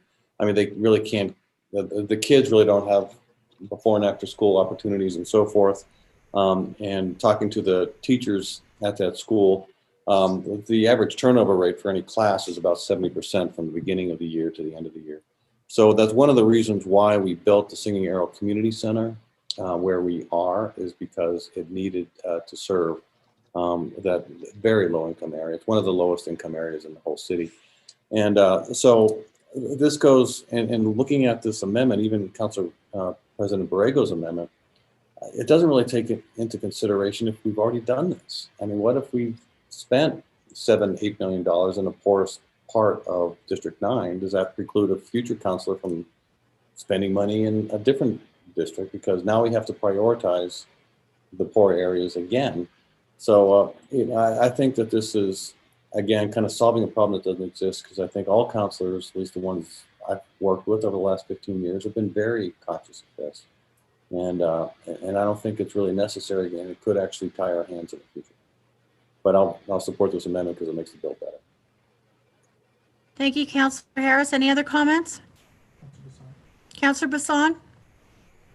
No, Madam President, I'm sorry. I wanted to see it again and I just received it in my email. So thank you. Okay, we have a motion and a second on the floor.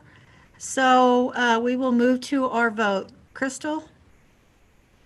Councilor Bassan, this is Yes. floor amendment number 3. Yes. Councilor Benton, No. Councilor Davis, No. Councilor Gibson, Yes. Councilor Harris, Yes. Councilor Jones, Yes. Councilor Pena, No. Councilor Senna, No. Councilor Borrego. Yes. That passes on a 5-4 vote. Okay, that motion passes on a 5-4 vote. So we will go back to our original bill, and Councilor Pena or Councilor Senna, would you like to, any further comments? If not, we'll take a vote. Councilor Pena? I would like to ask the staff if we just withdraw this. I'm just really kind of disheartened to see that, you know, it's going to be, you know, just where it's at. I mean, there was really a really intent in terms of really providing, you know, just a guide for the city, and it's not for one particular district. And, you know, I just being a person of color, it just really makes sense that, you know, supporting this legislation as a guide, it's nothing more than that, would really be kind of, you know, important, especially as Councilor Senna said, in light of, you know, what we just celebrated today and this past week. I just, you know, I can't even vote. I feel like I can't even vote on this. Councilor Davis and then Councilor Gibson. Thank you, Madam President. Councilor Pena, yeah, I agree with you. I think there's some changes here that structurally is the point here, but I don't think we got to throw the baby out with the bathwater. I'd like to make a motion that we defer this for just 2 weeks. Let's bring it back to the full council when we have a chance to look. I think we can work with the administration to come up with what those metrics might be. Like I said, some of those tools to bring in some of the data Councilor Senna mentioned, and then possibly be able to still keep this alive. And I'd like to revise the conversation about keeping it for the current cycle, because I think we're really close in terms of what that would look like. So that motion would be for a deferral for 2 weeks if we have a second. Okay, do we have a second? Councilor Harris. Looks like he Yes, seconded. and one of the things in the next 2 weeks, I'd like to put something in there, because as I think the city already has done this. I mean, if you look at where the community centers are located, you look at where the community centers that are being built in District 9 is located. I'd like to be able to consider when you're looking, I think district by district is also helpful, or the citywide, I don't really care, but you also look at whether or not there already has been a lot of investment in the capital in a certain area before we are required to prioritize it again in that area. So that I think that we should be able to look backwards as well as forwards in terms of making this analysis. So I'd like the sponsor to consider some language to that effect. Okay, before we go on, we have Councilor Gibson would like to speak. Yes, thank you, Madam President. So I'll just to remind everybody about Martin Luther King. Just before he passed, before he was killed, I don't know how long it was before that, a year or several months maybe, he really was working on economic equity issues. That's what the strike was. The garbage workers strike was all about, and other things as well. So I've been relatively quiet on this and really trying to take it all in. And you know, I think we're all alike in one thing, at least, is that we all think about, first of all, our own districts. You know, how is this going to affect our own districts? And that's what I'm thinking of. I definitely have neighborhoods that have been underserved for a long time. And, you know, I look for every opportunity I can to you know, invest in those communities. So now I don't know what the racial makeup is. I really don't. I guess I should know these things, but I don't know these things about these neighborhoods in particular. But I do know that they've gotten a short end of the stick for a long time, for a lot of years. So what I liked about President Borrego's amendment that I voted for, I voted in favor of, was it did talk about economic disparity. It didn't take out the racial aspect at all. And I get it. I understand they are tied together. I just can't, you know, make the argument that in the neighborhoods where I am, that there's, you know, that there are more Hispanic or more Black or more Asian, any other non-white race there. But what I do know is that they need more investment over there, and I would like to make sure I can get that for them. So overall, using this as a guide to prioritize so that non-white neighborhoods, populations that typically are underserved, are prioritized, I'm fine with that. But I guess I don't want it to be all about that. I really would prefer to see the emphasis go on equity and the economic equity portion of it. So that's really all I have to say. Thank you, Councilor Gibson. We have 3 people that are waiting to speak: Councilor Sena, Councilor Benton, and Councilor Pena. And we have a motion on the floor for deferral in a second. So Councilor Sena, Councilor Benton, and then Councilor Pena, and then we'll wrap up with our motion to defer. I just, you know, I am very disheartened as well. I think that I'm glad that there will be a deferral. It gives us time to speak with some of our counselors to highlight that this issue is persistent and it exists. If I could share this map that I have in front of you that shows where some of the community centers are, for just the entire West Side only has one senior center. And thinking about a recent study on access to open space, for example, you know, we are very fortunate that 76% of Albuquerque residents live within half a mile of 170,000 acres of parks and open space, and yet only 14% of that population can reach a large park or open space via transit in under 30 minutes.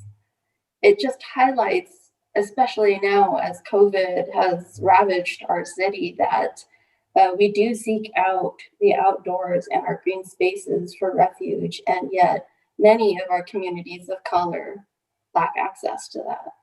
This is what we're speaking of. This is what we are noting, that some of these infrastructures, and this is persistent throughout the city, it's not just one area. When I say the West Side, it's in the entire West Side. When we look at other areas of our city and the map, it notes of what investments we need to make. And when we talk about inequities, we can't speak about inequities without thinking of racial justice and racial inequity when it comes to economic inequities. So they lay hand in hand. And, you know, I really do appreciate this dialogue between us, because at least we're thinking about this. And for me, it's important, and it's the same sentiment that we shared in honoring Dr. Martin Luther King, and I believe that too. But for us to move forward, you know, we did say, even in Resolution 75, reaffirming this sentiment within our city so that we can start collecting this data, so that we can think about this, especially when making investments and especially in passing policies. So I look forward to this discussion with all of our counselors and thinking about this for the next 2 weeks. But I am disheartened that the language has been changed. Thank you, Councillor Sena. We're going to move on to Councillor Benton and then to Councillor Pena. Thank you, Madam President. Just really quick, and for the record,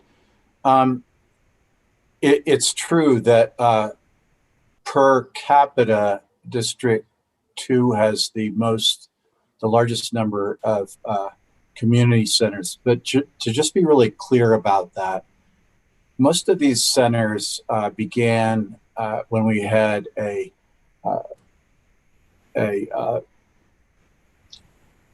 program that did recognize, I think, equity at the time. This goes back to the 1970s and 80s.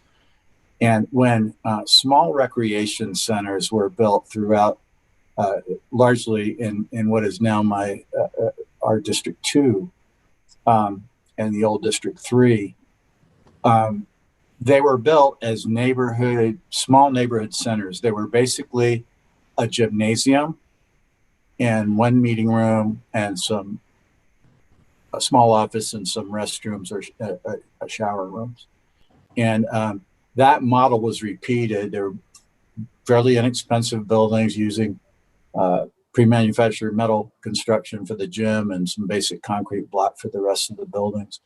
And it's true that those were built throughout present District 2 back in the 70s and 80s. It was basically a cookie cutter model. And I think my guess is that the council and the mayors back in those days recognized the very thing that we're discussing right now, that some of these neighborhoods really do need a place where kids can just walk and get there, as Councilor Harris was describing, that's something in their own neighborhood where they can access recreation programs and maybe educational programs. And I remember the old Wells Park Community Center. I used to live right around the corner from that back at my first home back in the 80s. And it was exactly that model. And in the little classroom, if you will, or meeting room, they also had senior meals in that room.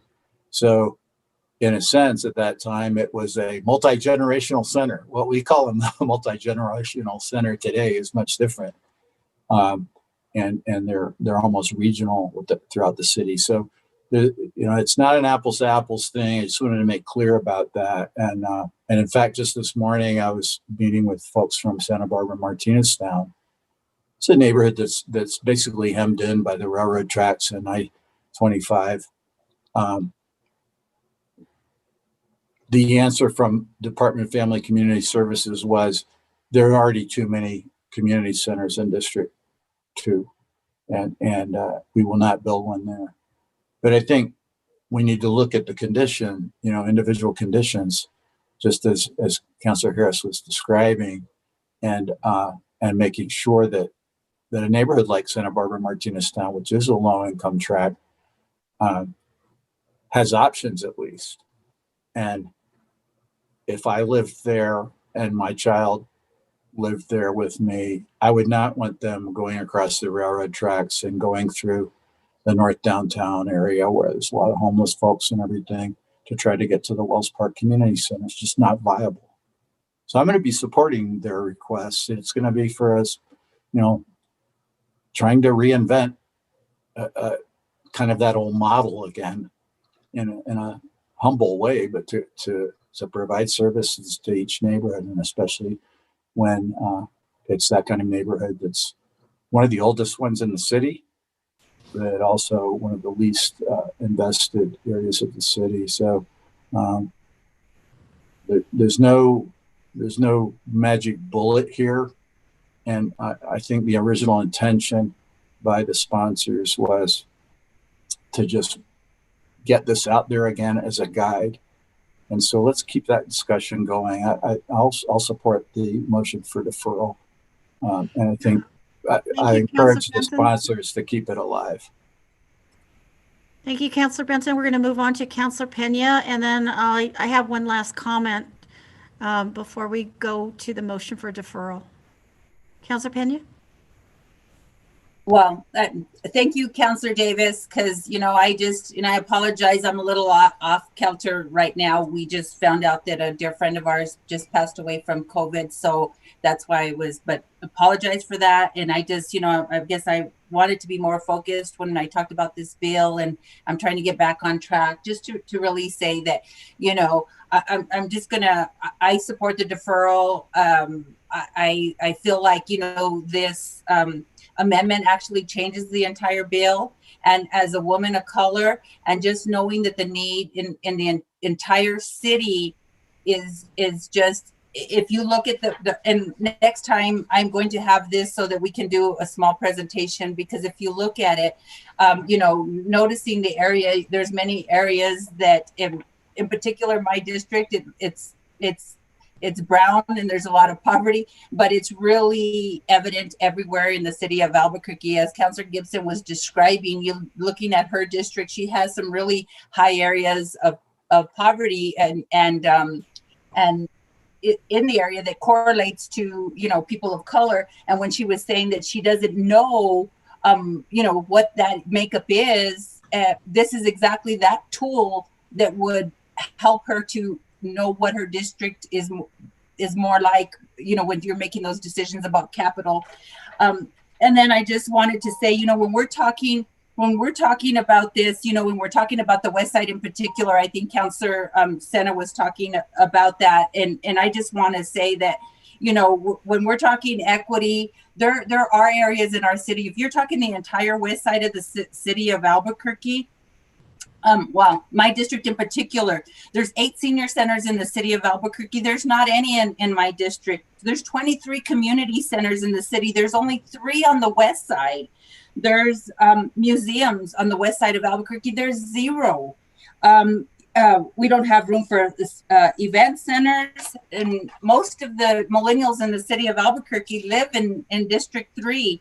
When you look about lanes of lane miles per councilor district in good condition, the roads on the west side are the ones that tend to have that show that they lack, and Councilor Benton. So, and I support your community center, Councilor Benton, because you do your district in particular, because of its linear makeup from north to south. Yours actually has some much higher areas of poverty than mine does, so it's really a very good tool and very good information. So without just belaboring, the point, I just I will support the amendment. I mean, the deferral to move it without going into all the statistics throughout the entire city, but. Thank you, Councilor Pena, we're sorry to hear about your friend. In thinking about the amendment that I came up with and thinking about my district, I have no community centers. I have no senior centers. If you look at my area, it's a little bit higher income, but there are pockets of poverty within high density apartment areas.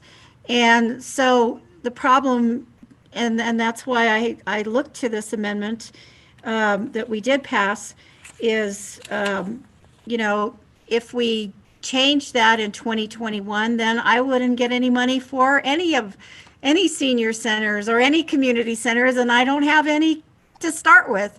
So, I'm trying, when we talk about equity, I mean, it is important to talk about what we mean by equity. I mean, I think it's not always,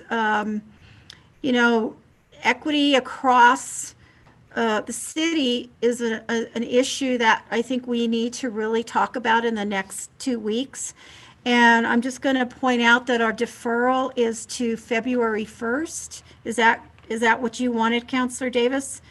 I just wanted to clarify that motion because we do have that motion on the floor, and I would like to move to that motion. Yes, ma'am, at our next scheduled full council meeting, whatever that is. So that is clarified to the February 1st meeting. So with that, I'm going to take that as Councilor Pena, go ahead.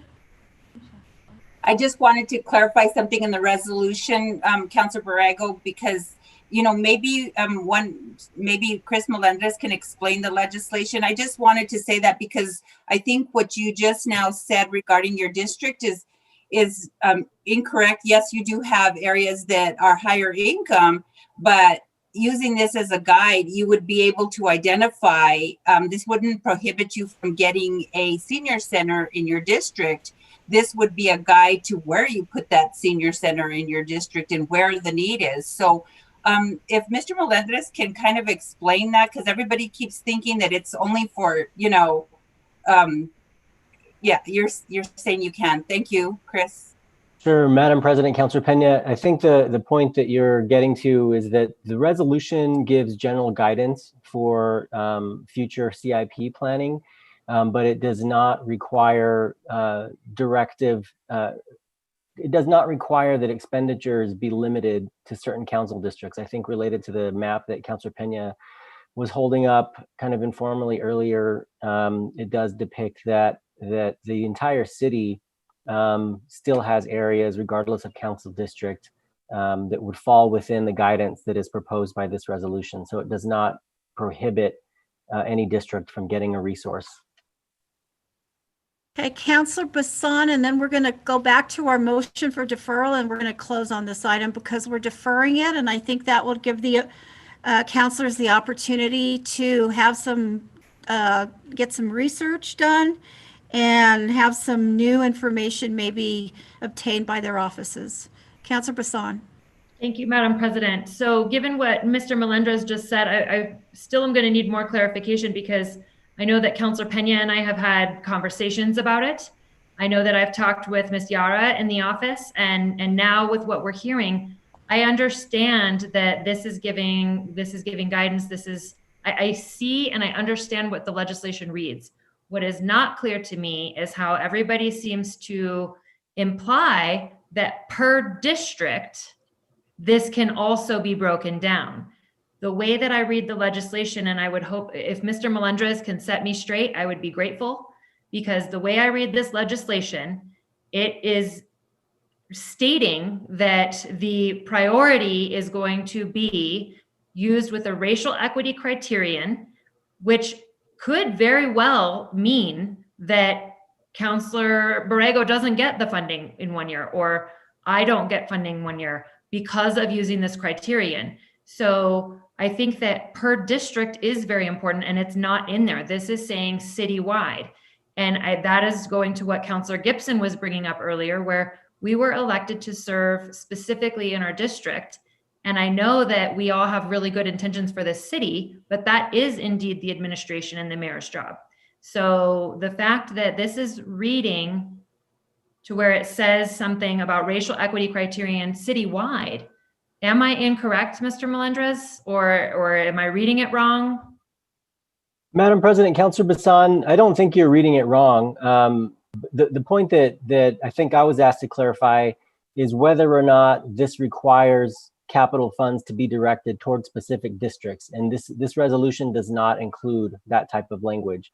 I read Councilor Borrego's amendment to really clarify that particular component, that it would be, the expectation would still be that various districts are afforded resources in the capital program.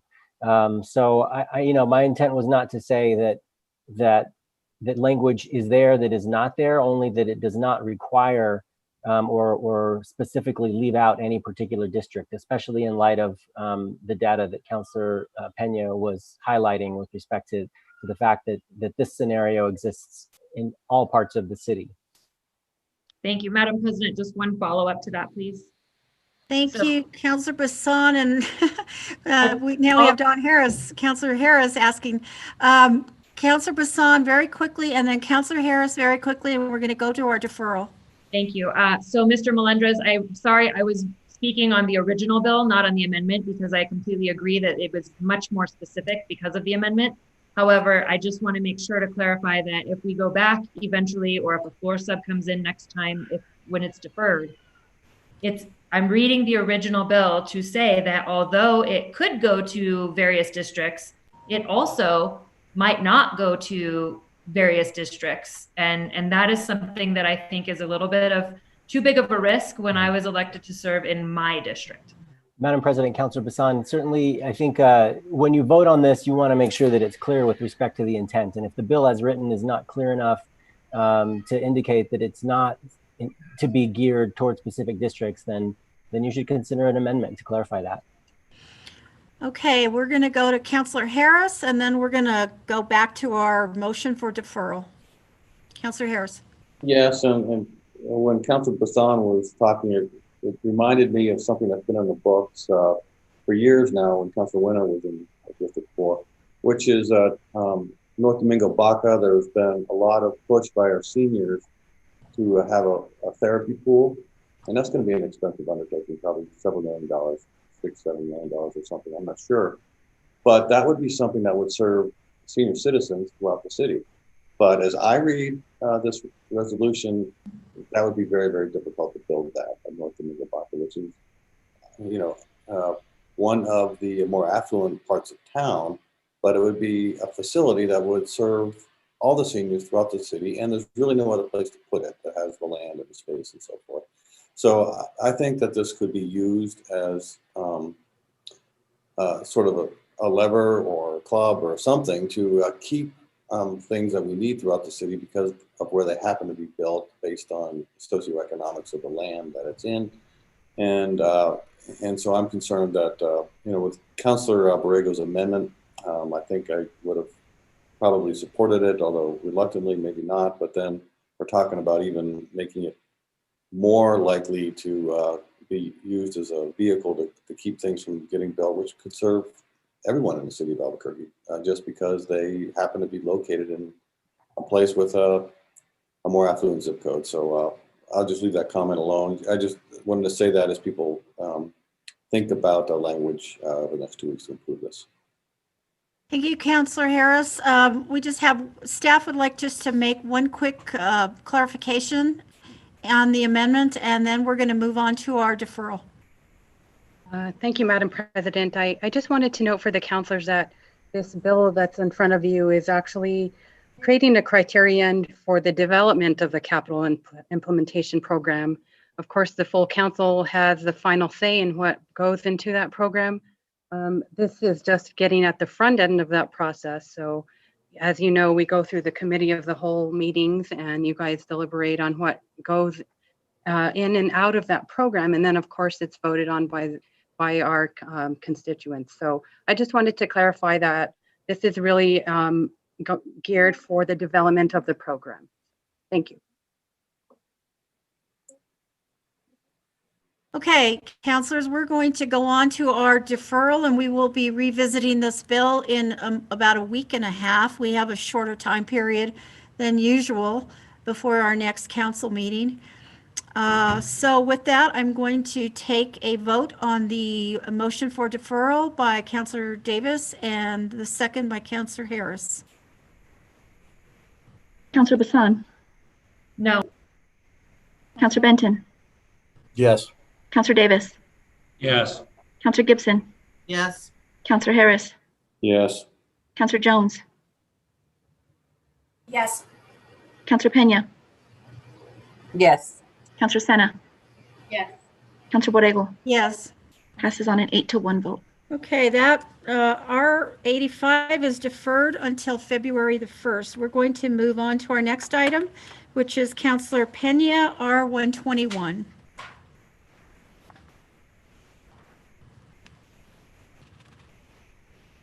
Thank you, Madam President. Our 121 is requesting that the City of Albuquerque and the New Mexico Department of Transportation establish the development of the New Mexico State Highway 45 Coors Road between Central Avenue and the intersection with Old Coors Road as a priority, requiring the City of Albuquerque to develop and enter into an agreement to upgrade this segment of Coors to an urban arterial standards. I move it, do pass. Thank you, Councilor Pena. I'll second that motion. Is there any discussion regarding R21? Councilor Pena, I believe you have a floor sub. I do, and I just don't have it in front of me, so I don't know what I did with it.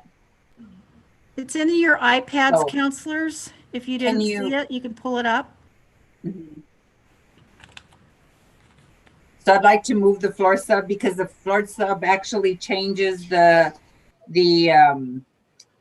from, there was an error from Central on Coors to Bridge, and it was actually supposed to read from Central to Gun Club. So the amendment, the floor sub would actually change the title, and then it'll just change some information in terms of statistics that were provided in there. So I'd like to move the floor sub.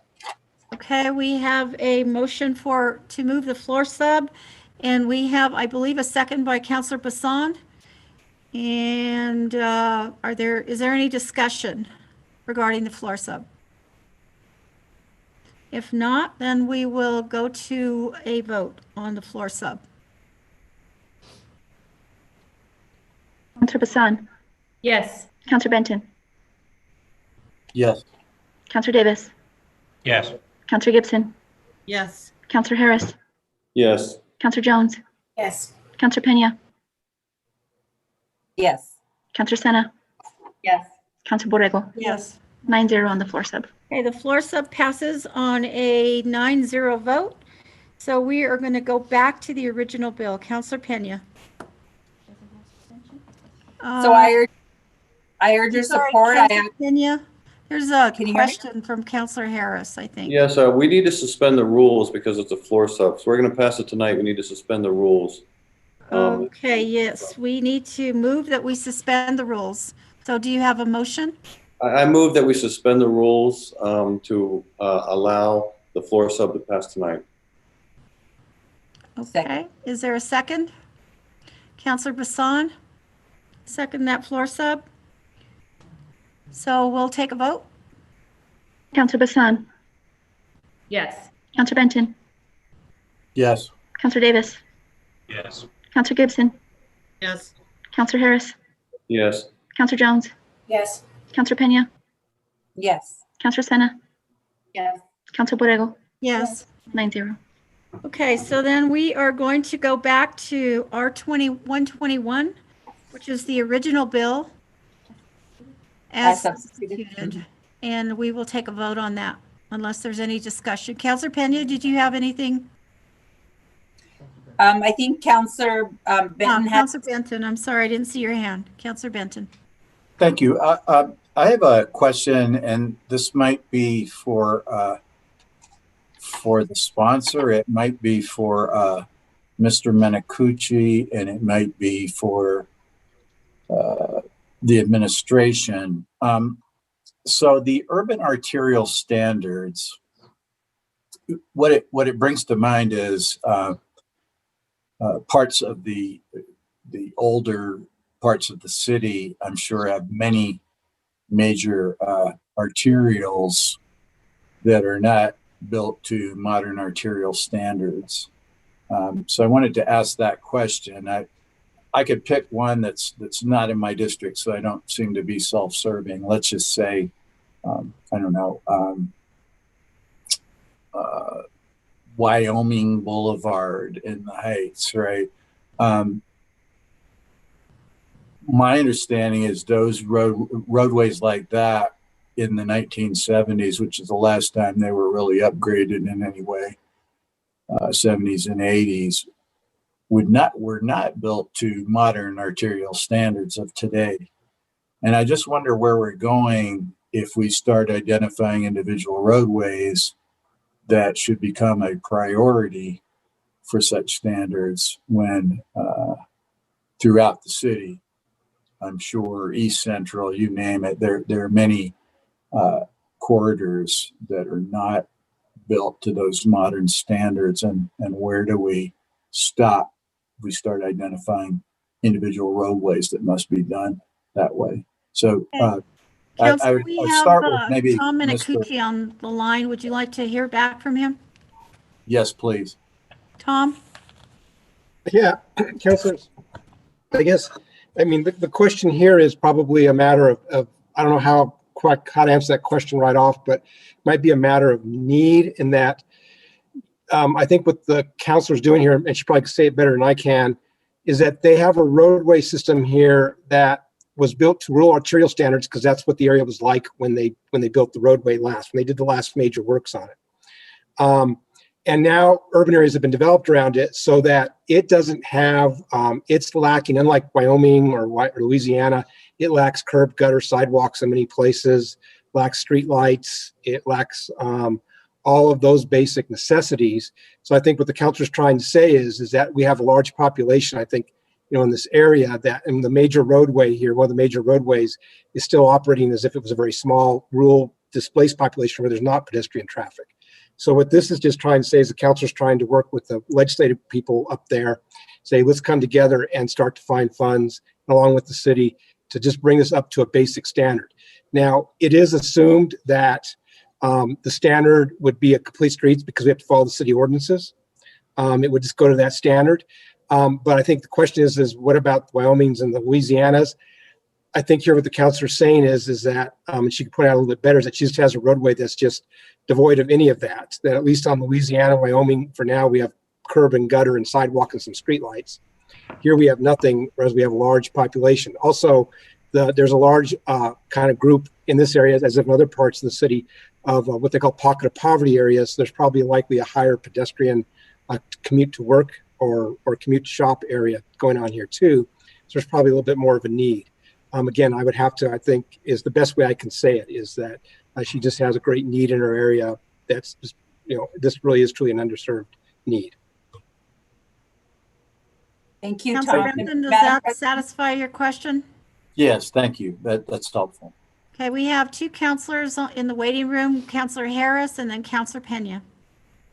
Thank you, Madam President.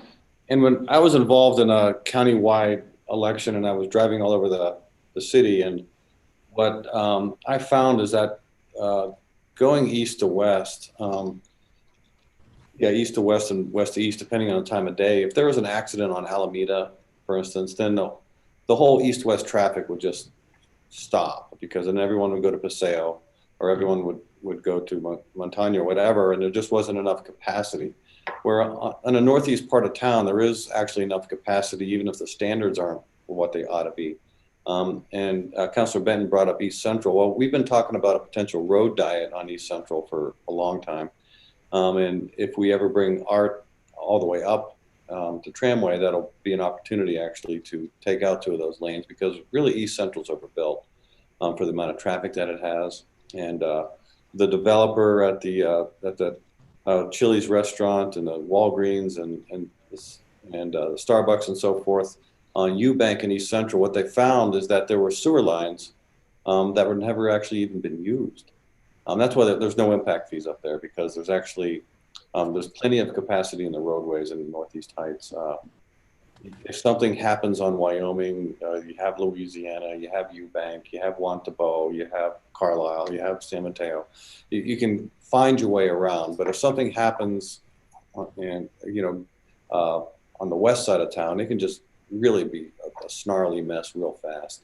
So in this case, I think I agree with Councilor Benton that we shouldn't be isolating certain roads over others, but I think there is a unique need on the west side in terms of how traffic can really get messy because they don't have the grid that they have in other parts of town. Councilor Pena? Thank you, Madam President. Is this the close or that This way? is the close, if you'd like to close, Councilor. Okay, well, maybe I shouldn't say too much and just say urge your support, but I'm just going to give you a little bit of history and I might unravel this. But I just want to say that, Coors Road, if you've ever traveled it, I mean, parts of this area predate the city of Albuquerque. And when you look at roads and the example that were given by Councilor Benton, there just isn't any of that infrastructure there. There's no sidewalk, there's no curb, no storm drain, no traffic signals, no lighting in the evening. And it's really, as you know, the Southwest area is the only area of the city that we're going to grow, and the traffic and the growth that we've seen in that area, the development for just basic roads and infrastructure hasn't caught up with the population there. So we're just kind of really drowning. And if you're familiar with the area, it was actually a priority of COG many years ago, and there was $2 million to kind of set this in motion. And actually, there was the $2 million was moved to develop the Coors Corridor Plan. I don't know who was at council at the time, but the money went to the Coors Corridor Plan. Came to find out that they couldn't use it for the Coors Corridor Plan, so there had to be a commitment to continue, and it was a priority. And I don't know how we fell off the priority list. And this is what I list, and this is what I'm talking about, equity. I don't know how that Coors section of Coors fell off the priority list, but then the money was used for the Coors Corridor Plan.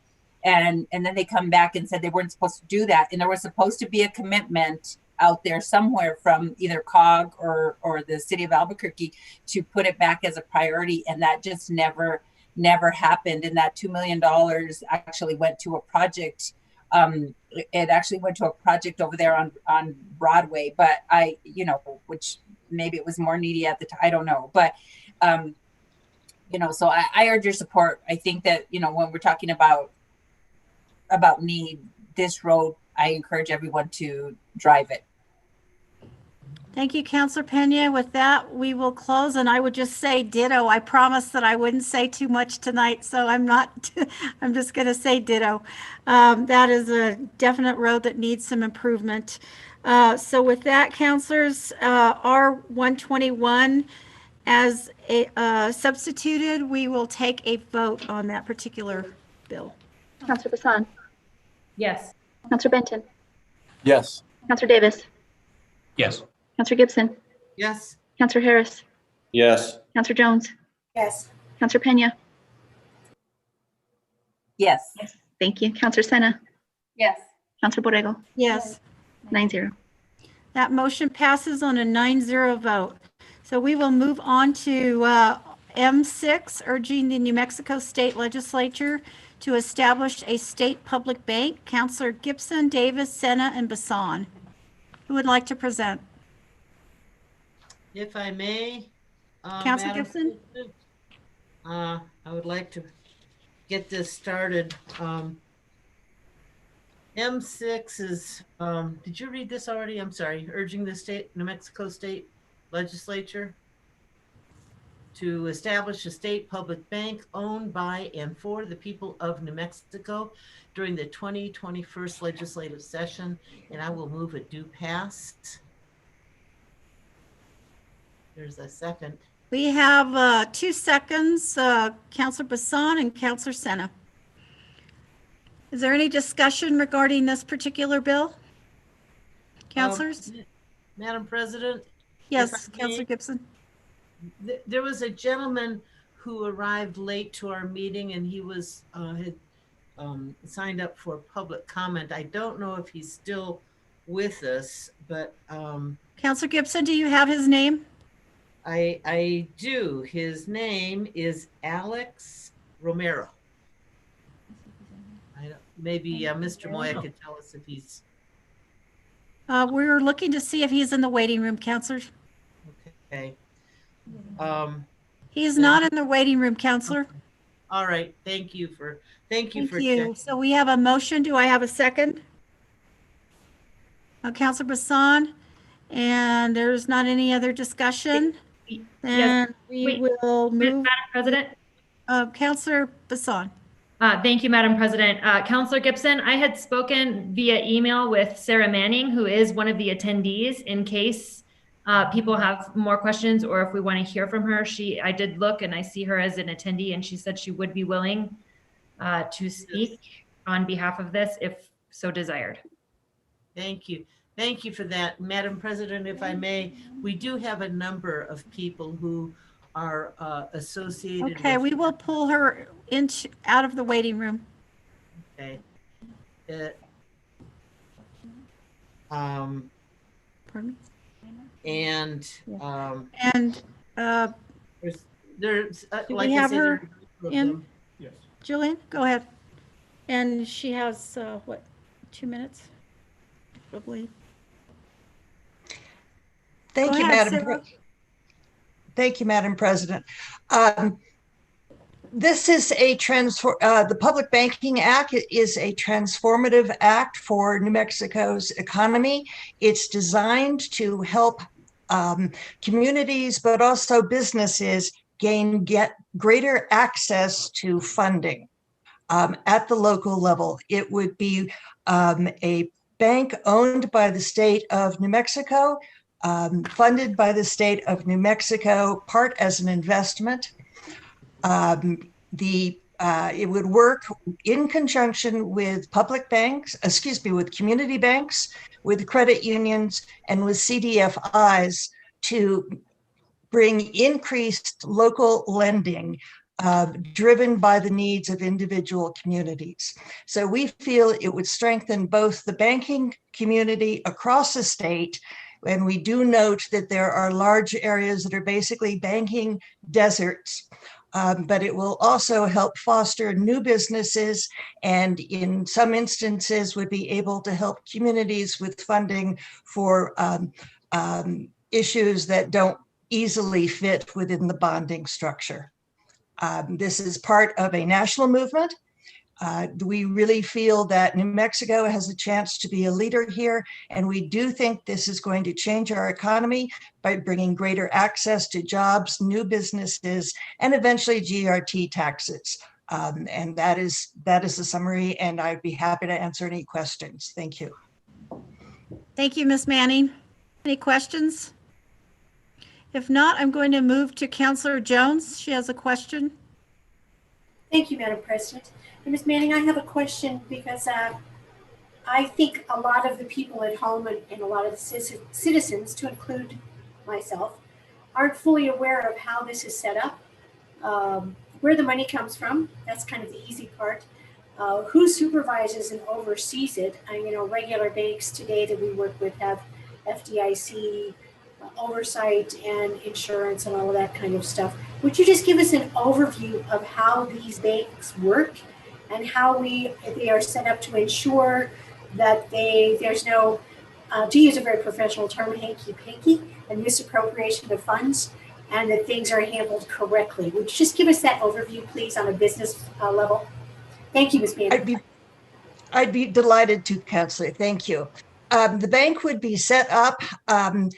It would be chartered as a bank in the state of New Mexico. It would have access to, not as a full member, but as an associate with the Federal Reserve System. It would meet all of the federal regulations, FDIC regulations, and state banking regulations. The bank would not service you or me.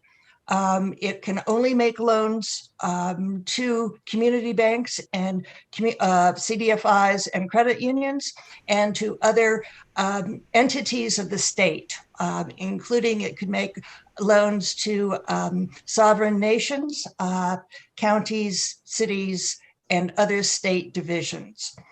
The money to start the bank would be an investment from the severance fund in terms of what it's currently written at, I believe, is at $50 million. And then the state would contribute out of monies that it currently temporarily invests in Wall Street, another $50 million. The advantage of doing this as a bank rather than a fund is that banks have the ability to leverage that money 8 to 10 times. So with an investment of 50 million, that could become 500 million, 400 million. And that money gets repaid. These are all loans. These are not grants. So money gets paid to the banks that lend it, but also comes back into the state. So this is simply a way to get money circulating through local communities in a very strong way. And it's not a one-shot deal. We've known in coronavirus that we've been working with one-time funds that come from the federal government or from the state government. And once those monies are spent, they're gone. We hope they did what we intended them to do. But these are loans, so they keep circulating. They repay, they are repaid as they are repaid with interest. The state makes money, the community lending institution on the ground makes money, and we have new businesses and infrastructure in the state. Thank you, Ms. Manning. Okay, counselors, is there any other discussion regarding this bill? If I may. M6, so we have a motion and a second. Counselor Gibson. Madam President, thank you.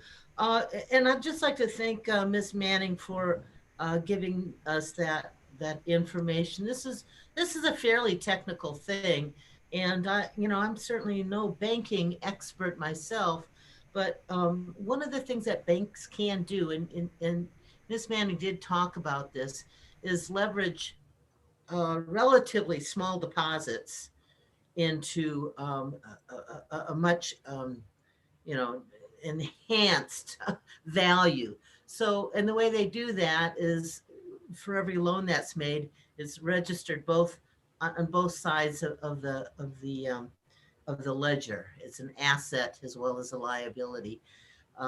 So that's what banks get to do, and then the rest of us don't. But the reason I've been following this for several years now is that not only for Albuquerque, we have developers here in town who just don't do the projects that are as appealing for some of the larger investment or larger investors. We have a number of mid-sized developers and smaller businesses who are pretty much, looking at credit unions and small banks, so much smaller. So something like this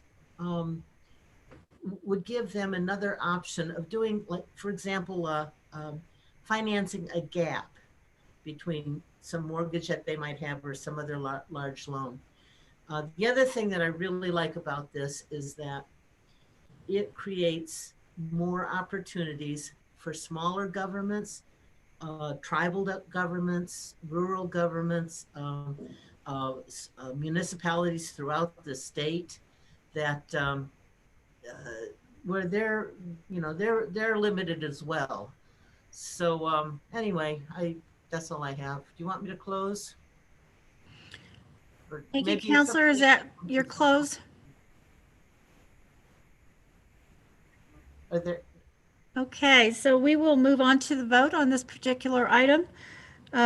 Crystal? Counselor Bassan. Yes. Counselor Benton. Yes. Counselor Davis. Yes. Counselor Gibson. Yes. Counselor Harris.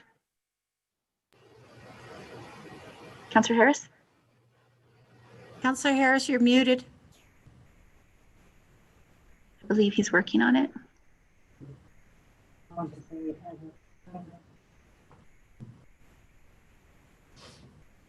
For reasons stated in a bunch of Cato Institute articles, no. Okay, Counselor Jones, No. Counselor Pena, Yes. Counselor Sena, Yes. Counselor Borrego. Yes. Passes on a 7-2 vote. Okay, counselors, thank you for that vote. That's a 7-2 vote. We will move on to M7, and I am the sponsor of M7. This is urging the New Mexico state legislators to adopt policies and strategies to address climate change at the upcoming New Mexico state legislative session. And I will just let you know that I have been working with Representative Damon Eli on this, and he is expecting this legislation. So I need a second. I have a second from Counselor Sena. Are there any questions?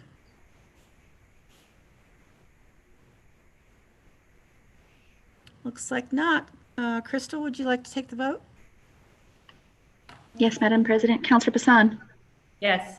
Counselor Benton, Yes. Counselor Davis, Yes. Counselor Gibson, Counselor Gibson. Yes. Thank you. Counselor Harris, Yes. Counselor Jones, Yes. Counselor Pena, Yes. Counselor Sena, Yes. Counselor Borrego. Yes. 9-0. It passes on a 9-0 vote. Thank you for that, counselors. I will move on to item E, which is also my item, and this is R124. This is extending an existing moratorium established for the section of Irving Boulevard from Cayenta Place to Ria Los Pinos Drive. And this is extending that moratorium through December 31st, 2021. I will just tell you that we had intended to have establish a task force to deal with this issue. And because of COVID, our transportation engineers were having difficulty setting that up with the residents. And it looks like I have 2 seconds, Counselor Harris and Counselor Benton. And I believe one of our residents spoke on this earlier. So if there are any questions, Counselor Harris, did you have a question or was that a second? Yes, I have a question. I want to ask the sponsor, one of the things which I did when I got on the council was the East Central Sector Plan. And then I realized that some of the interim guidelines and the moratoriums, I realized that they probably were unnecessary because not enough stuff was happening up there anyway. And some of the people in the development community talked about the fallacy of what they call planning by banning. If there's economic activity which we're stopping up in that area, I just want to know, is there any risk that we're going to prevent something good from happening by just extending this moratorium? And how narrow and how soon is it going to end?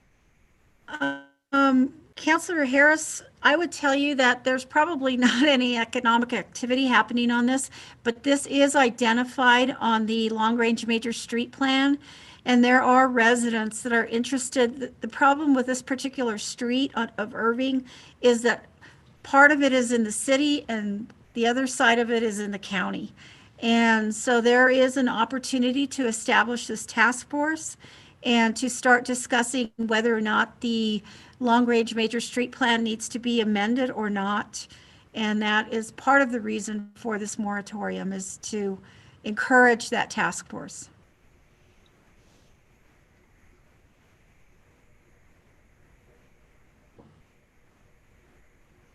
Any other questions, counselors? If not, we have a motion and a second. I guess we will move on to our vote. Counselor Bassan. Yes. Thank you. Counselor Benton, Yes. Counselor Davis, Yes. Counselor Gibson, Yes. Counselor Harris, Yes. Counselor Jones, Yes. Counselor Pena, Yes. Counselor Sena, Yes. Counselor Borrego. Yes. 9-0. So that motion passes on a 9-0 vote.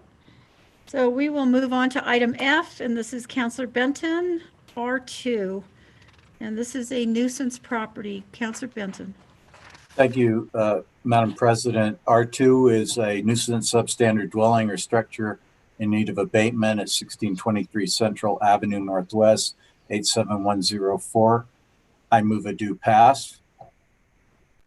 And we have a second by Counselor Bassan and by Counselor Jones. Thank you, Councilor Bassan. And Madam President, I move a deferral until February 1st. There's a motion to defer this until February 1st. We have a second by Counselor Sena, Counselor Davis. We have a motion to defer. Counselor Bassan, did you have a question? Thank Go you, ahead. Madam President. And I will go with the request of the sponsor on this. However, I did have one question that popped up, and I noticed in the write-up that it said that a demo permit was issued in December. And it was my understanding that it wasn't going to happen. Is that part of the mix of where we were at with the transition of ownership? Madam President and Councilor Bassan, yes, that's my understanding. So it has transferred in ownership. The present owner is Jay Remby, who has made a lot of great investment in that corridor. And I know that Jay's intention, if at all possible, is to save this building. However, this would remove the nuisance designation and would effectively stop the demolition. That doesn't guarantee that the building would be saved. He's still in the development process. However, in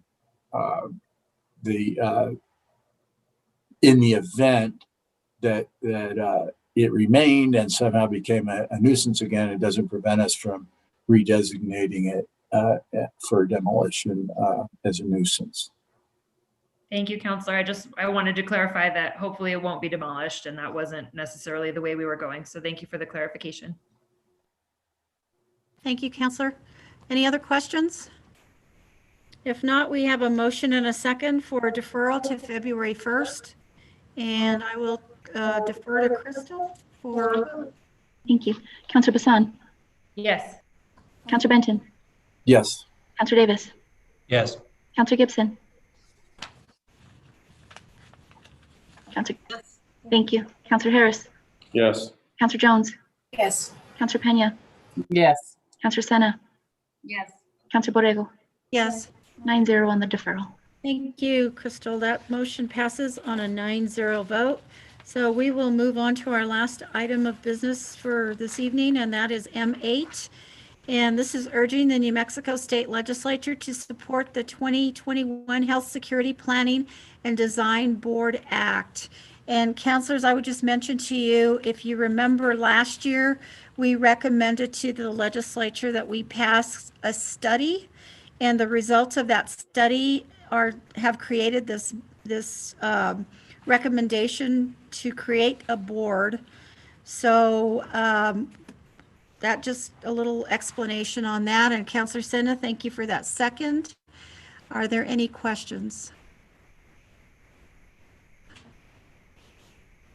If not, we will move on to our vote. Crystal. Counselor Bassan, Yes. Counselor Benton, Yes. Counselor Davis, Yes. Counselor Gibson, Yes. Counselor Harris, Yes. Counselor Jones, Yes. Counselor Pena, Yes. Counselor Sena, Yes. Counselor Borrego, Yes. 9-0. So that motion concludes our business tonight on the City Council agenda of our 25th meeting. And I thank you, and I thank counselors, and I thank to the public for joining us this evening. And we will see you again on February 1st.